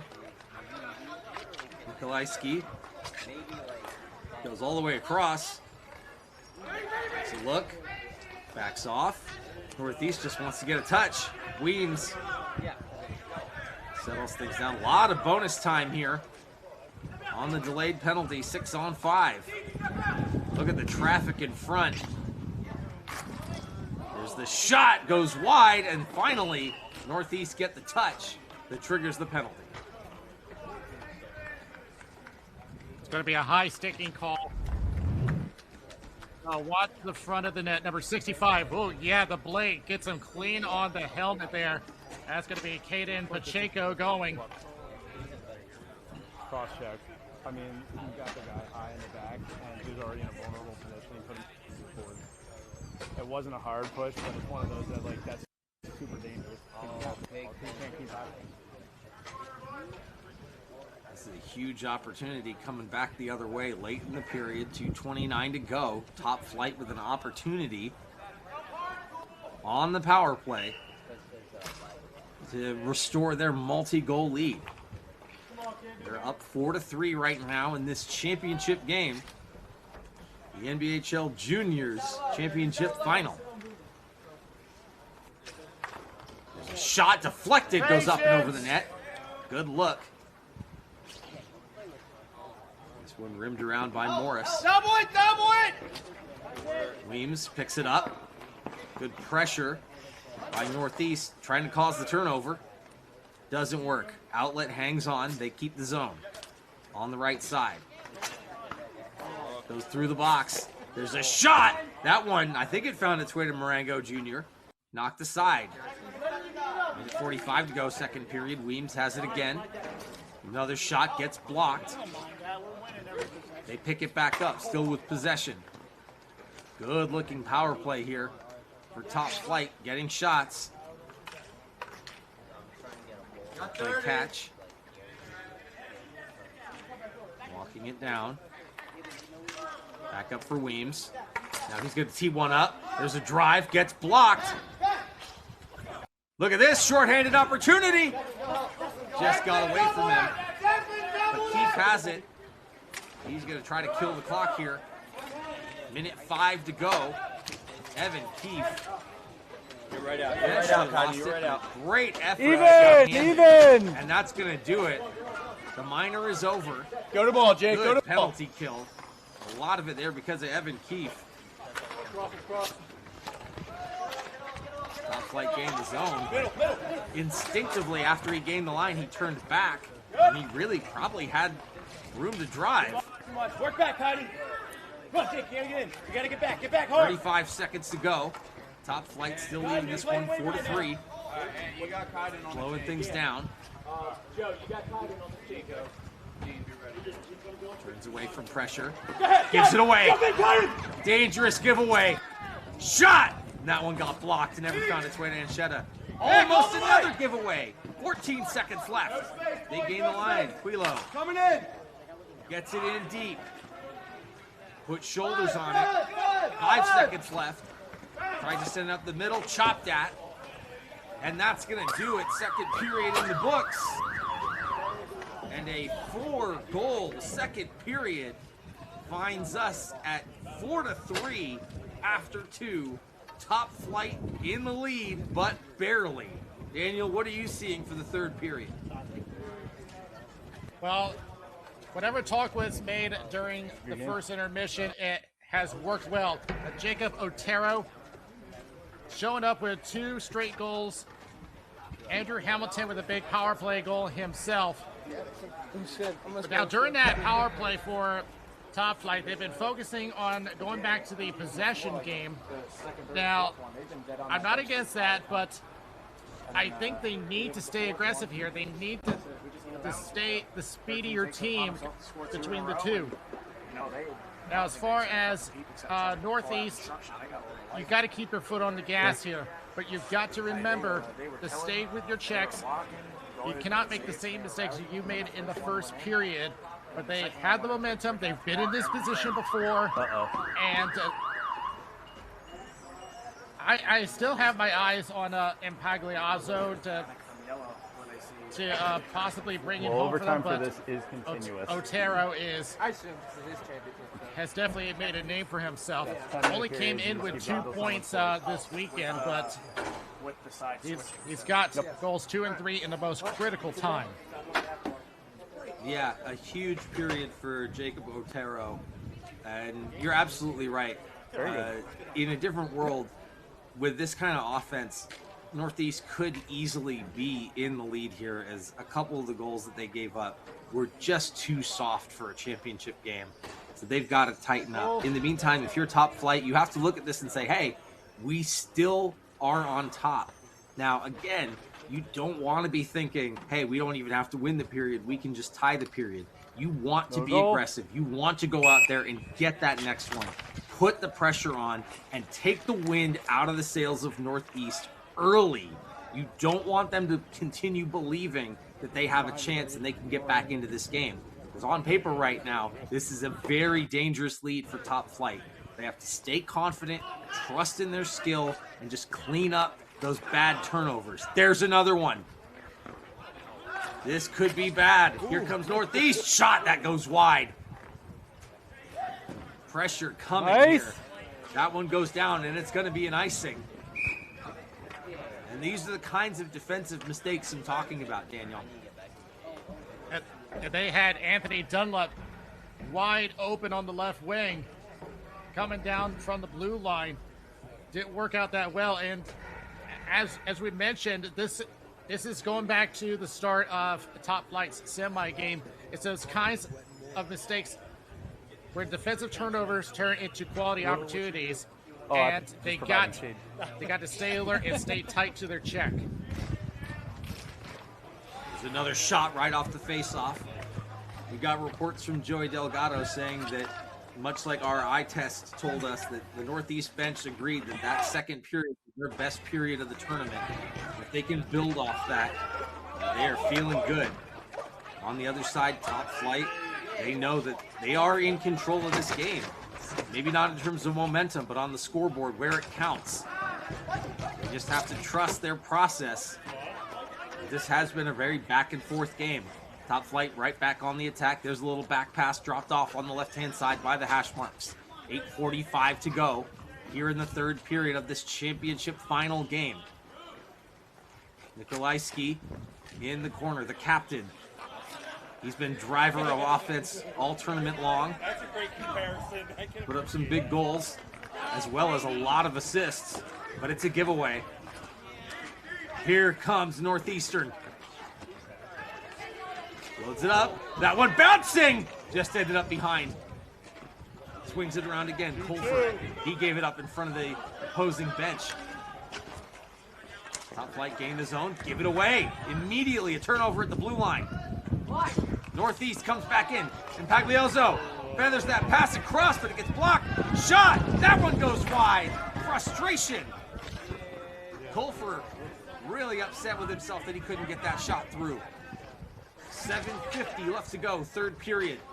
Both sides make changes. Top Flight, near side. Morris takes a look. Sends a pass to no one. Nikolajski gets there first. The pace starting to dip a little bit. You almost wonder if some of these guys are saving themselves for a big break. There's another shot. Not sure if Marengo Jr. got a piece of it, but it came all the way back. Top Flight gonna have to tag up again. Quilo defensively. He has to retreat even further into his end. Right now, they are comfortable just eating the clock. That still feels dangerous to me. But Northeast isn't really forechecking, which is surprising. We saw a much more aggressive forecheck earlier. Now they're way back, sitting in a 1-1-3. That one finds its way to Marengo Jr., and he's forced to hang on at 6:51.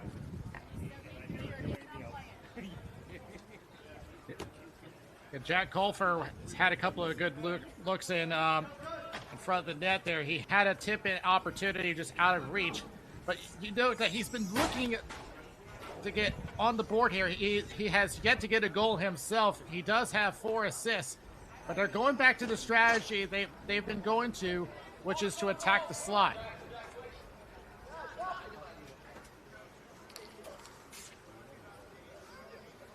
Nasuti, he had a big semifinal game, but he can't win that face-off. Go in!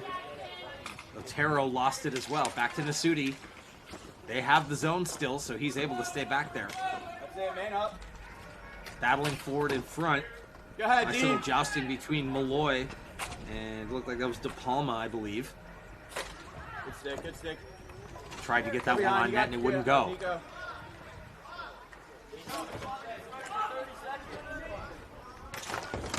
Still battling for it near side. Hangs on, Malloy with a blast! That one's just bouncing around. Now underneath the goal line, still fighting for it.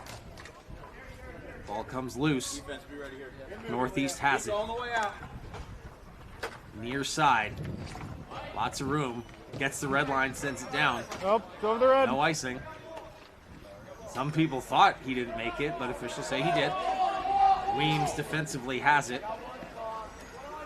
And again, they are just sitting back. Northeast still not forechecking much. At this point, I have to wonder why. You need to try to force those turnovers, apply pressure. Otherwise, Top Flight has shown they are very comfortable just sitting back and killing the clock here. Under 6 minutes to go. They lead this one 4-3, but Northeast has the ball and the momentum. Right-hand side, takes a shot, save, rebound, score! 91 from 88. Evan Keefe collects his own rebound and ties the game. So it's 5-5 continues. They just keep playing another period, goalie switch. Well, you were talking about the not applying pressure. Well, they were taking their time, and it ends up paying off. Evan Keefe, who came into this weekend as the team leader on points, gets goal number 5. And as you say, collect his own rebound and pokes it 5-hole, and we have a tie game. And here they come again. Keefe tries to go high, top shelf, and just goes over the net. That one sails.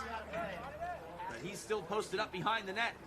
Pressure continuing to mount, and this really has, momentum-wise, has been all Northeast since about a minute into the second period after they gave up that fourth goal. Just incredible. 4 straight for Top Flight, 4 straight for Northeast. We're tied. And there's still 5:15 to go. At the red line, ball bouncing, and hand pass, but you know what? They'll take it. They get the whistle as Top Flight was ready to break on in. This is crazy. We've seen this game go 4-0. I don't know who would have predicted this would have come all the way back to 4-all, but we have, as you've said multiple times, we have seen this all tournament long where no lead is safe.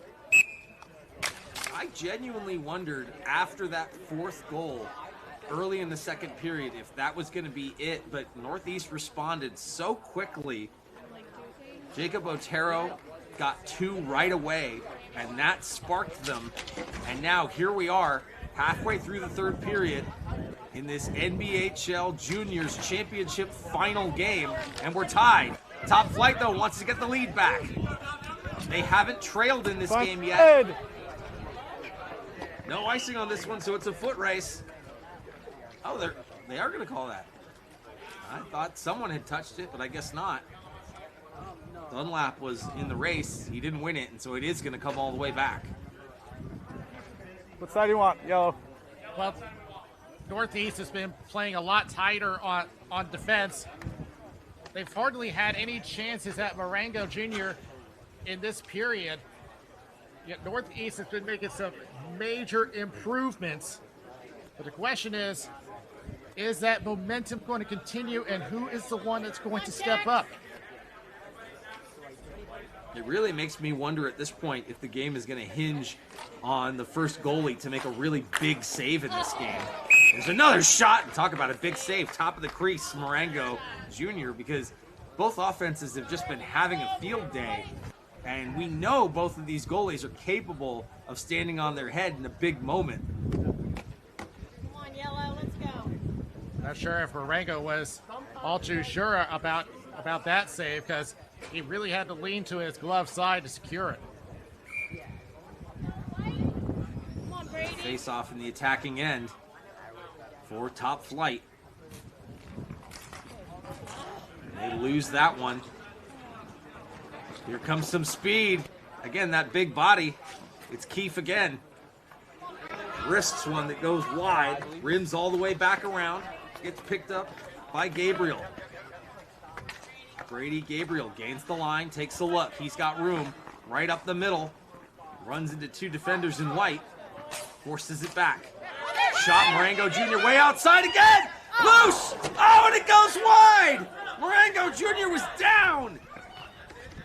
Morris had an empty net and he missed. Gabriel still has it. Under 4 minutes to play.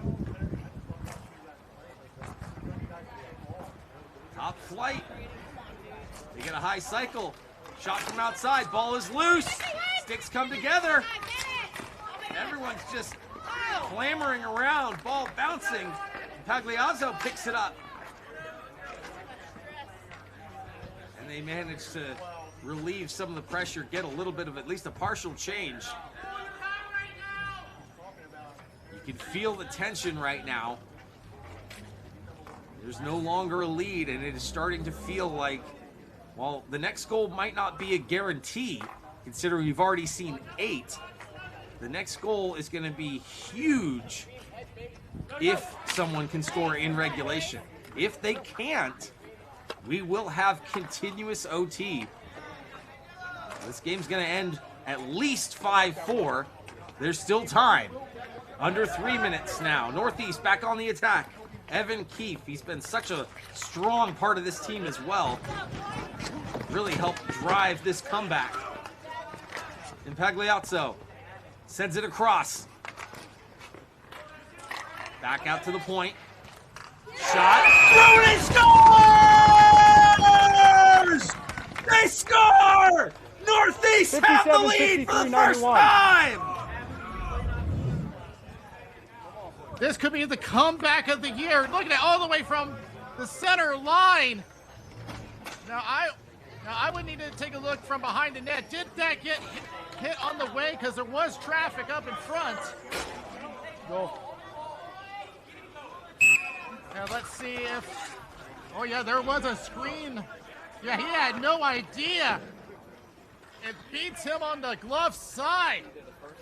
Andrew Hamilton's gonna get credit, so he did get the deflection in front. 4 straight and 5 straight as a Huge goal, 5 straight for Northeast. And that went in the glove by Marengo Jr. with 12:13 to go. It's now going to come down to Northeast defense to stay close to their check as you see Marengo Jr. making that snare look easy. But now with 2:13 left, I wouldn't be holding my breath. Major adversity right now for Top Flight. We know they have the offensive guns. We absolutely have seen the skill on the wraparound. Marengo Jr. hangs up, he's loose, and they get the whistle. Top Flight are in sync.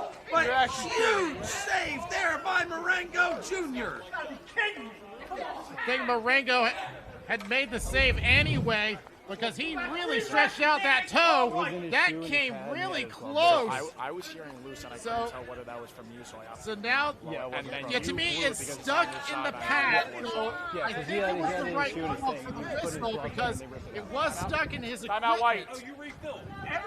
I really don't have any complaints about the I'm hearing whistle. loose, and I have to imagine it's coming from you. But obviously, they're going to be calling for that. Yeah, loose ball, too. the thing was the goalie knew where the ball was. Right. Like he had it was under his pad in his shoe, and he had his glove there. He knew where it was, and then they pulled it out, and that's why I blew it. Well, again, I'm hearing loose, and it's from his general direction on the blue line, so I'm like, I can't look to see if it's him yelling loose. I got to keep my eye on this. So you blew it, and then I blew it immediately after yours, just because it's on your side and you can see the coverage there. So at least going forward, we're going to be crashing down. If it's on the opposite side of whoever's down low, if it's on the same I'm view. gonna hang lower for this last 2 minutes. It looked, from where I was, it looked like they were just chopping at air. So. Yeah. Well, yeah, like I said, it's your- it was it's your literally guys' the fault. ball was It's like- pinned between his shoe and the bottom of the pad. He knew where it was because he had his glove over the area, but like. Yeah, well, and again, he asked me if he had him. Like, I was unsure because I'm hearing loose, and I told him I imagine it was coming from you. So if it's on your that too, so. yeah, if it's on your side and it's on the opposite, and you're confident that that ball's pinned, unless you hear me yelling loose, I'm okay with you blowing it from the Yeah, blue that's line. fine. I'll just Well, I'm going to be lower now because they went Perfect. empty. So, I'll hang right there. anyone got a ball? yeah, I have one. Which one's better? Let's see. Yours, the one you gave me. is a little better. Fantastic listen in on the officials in that discussion about the loose ball. The captain of Top Flight, John Nikolajski, has called it. They're going empty net with 2:03. 6-on-5. Top Flight are going all in right now. Everyone out They of the white. scored out of the 4 white. straight to Six open this people. game. That goes for and you. slowly Out but of the white. surely, We're not Northeast dropping the have ball till everyone's out. clawed their Sticks out way of the white. back. Your feet out of the white. Sticks. You too. Sticks out. The NBHL Juniors Championship Final. Last 2 minutes. There's a shot. It's high. Fought off. Marengo Jr., nice job. Top Flight still have it. One-timer. Loose. Rebound. Second chance. It comes out. Third chance. Oh, it's saved. Marengo Jr. Save of the game. I can't believe what I just saw. What sort of Dan. sorcery is this? The stick save RJ. down there, and then the follow-up chance. The defense comes in to help. That was Ethan Weitzel. And then one last one, a desperation save by Brian Marengo Jr. And has just saved the game for Northeast. That could be the championship right there. We said earlier in the game that there was so much offensive talent that it may come down to one big save. Marengo Jr.'s had about 3 or 4 in this third period alone. Top Flight looking for an answer. They still got time. Minute 25. They pick it up. Morris, give and go up the wall. Hands it off to Anderson Hillard. He gives it away. This one gunning for the empty net. It's not going to make it. Icing with 1:12. What side do you want, Yellow? What side? I would have to think that Top Flight is Is this the side you want, Yellow? going to have to You want this side or you want to switch? do what they've done best. Keep the ball moving. Keep trying to attack the slot area. Because with how they've been playing, and granted, Marengo with a fantastic stop, I got a feeling that Top Flight is one bounce away from tying this up again. Nikolashki wins the draw. Back to Anderson Hillard on the point. Sends it across. D to D. Shot. Wide. Back to Anderson Hillard. Oh, and a misplay. And that's going to do it. Empty net. Northeast complete the comeback. 52.3 seconds, but it's a 2-goal lead. 6-4. You gotta feel for Top Flight, because that was the bad bounces came back to bite them in the worst possible way, and a dagger through the heart. Cool. Yeah, I think that pass did not go out the way he wanted. Didn't get all of it. Coach was screaming to hold it. It didn't happen, and now that one doesn't go for icing. 40 seconds left. Oh, no, I'm sorry. That was the coach of Northeast telling the attacker to hold it. He decides to score anyway, but with under 30 seconds to play, 6 straight goals by the Northeast Ball Hockey Club. They're less than half a minute away from an NBHL Juniors Championship win. I don't blame him for putting in the empty net. No lead is safe in this game. Oh, I agree. Top Flight still pressing. See if they can get one. That shot gets blocked. It goes high. Glove down. 20 seconds left. It's going to be another empty netter. Is he going to score? Or is he just going to hang on? Doesn't matter. That's going to do it. The Northeast Ball Hockey Club complete a remarkable comeback. 6 straight goals. And they're your NBHL Junior Champions. What a game. What a comeback. Give him his goal. This is the kind of final you want to see in the first ever NBHL Juniors Championship. 57 unassisted. Down by 4. Comeback with 6 unanswered goals. The tenacity of Northeast, despite the huge odds against them early on in this game, they stick with their comeback. They stick with their plan. That was a very good game. Oh, yep. And I have no other words but to say this is one for the record books. Absolutely incredible finish. A wonderful championship game. Now, I know that we tend to really love our goaltenders, and you've got a great choice in Brian Marengo Jr. as the MVP of this game. But Jacob Otero, who started the comeback, Evan Keefe, who was, in my opinion, the straw that stirs the drink. His physical play was such a strong catalyst for this team. Jack Colfer had a bunch of great plays. Who is your MVP for this game, Daniel? This is a tough call to make. Evan Keefe has 2 goals. Jacob Otero has 2 goals. Andrew Hamilton, with the empty netter, gets a hat trick. So this is a tough call to make. But I think I have to go with Jacob Otero, who started the comeback with 2 straight goals. I hope everybody enjoyed themselves this weekend. We hope this is the start of something special and different for all of ball hockey. And first, we're going to give away this year's MVP, Brian Marengo.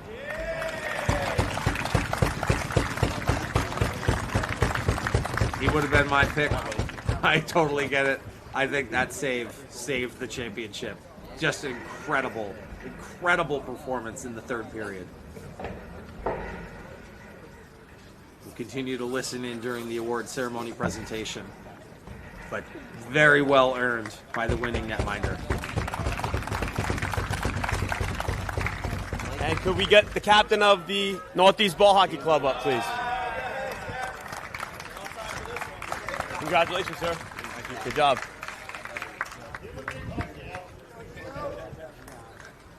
Don't be a stranger. Not that I ever go anywhere. All right, bring it, boys. Let's go, boy. Who's got to be dead, Liam? I said earlier, northeast, southwest, I don't even know. North. We fucking did it, boys! Yeah! Hoisting the championship cup, Captain Leo Guys, all I Impagliazzo. got is we did it every which way we had to. All right, we were dominating games. We went down. This game, I mean, you get down 4-0. Like, it's real easy to just throw in the towel. And you guys never gave up. We just battled. Next thing you know, 6 straight goals, and we just won the first junior championship. So that's pretty fucking cool. And we had a lot of fun doing it. Guys, I hope everyone had a good experience. That's what matters. Did you have fun this weekend? You know, winning's cool, but I want you guys to have a good time. So I hope you guys had the best time this weekend. All right, good job. Let's go. Bring it in. Very well spoken. 1, 2, 3, Northeast. Guys, we got hats. There are your championship winners. And like you said, Daniel, hopefully this is the start of something really big. And it's been so great to be a part of the NBHL from the very beginning and to see how much it has grown in these 6 years.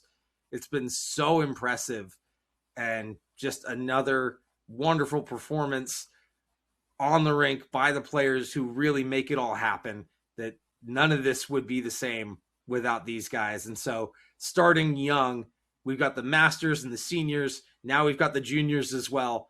And it's just so great to see the sport continues to grow, continues to get better. And watching this tournament, not just these winners, but everybody, that tells me that the future of ball hockey is extremely bright.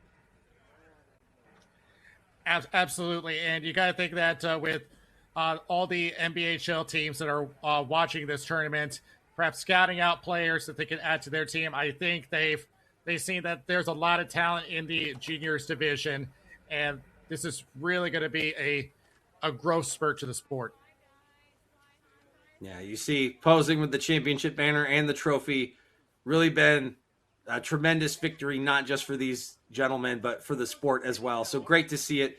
Another awesome championship weekend here for us coming to a close. Thank you so much for joining us here on MVP TV. Obviously, the biggest thank yous and shout outs to the NBHL team that make this all happen. Anthony and Gianni Sanrocco, TJ Janis, and Matt Strebeck. And for the MVP team, whether it's on the ground or here remote in the booths, Anjanette Rieger, Joey Delgado, Justin Coet, Daniel Wilson, I've been Chris Blair. Thank you so much for watching. We'll see you next time.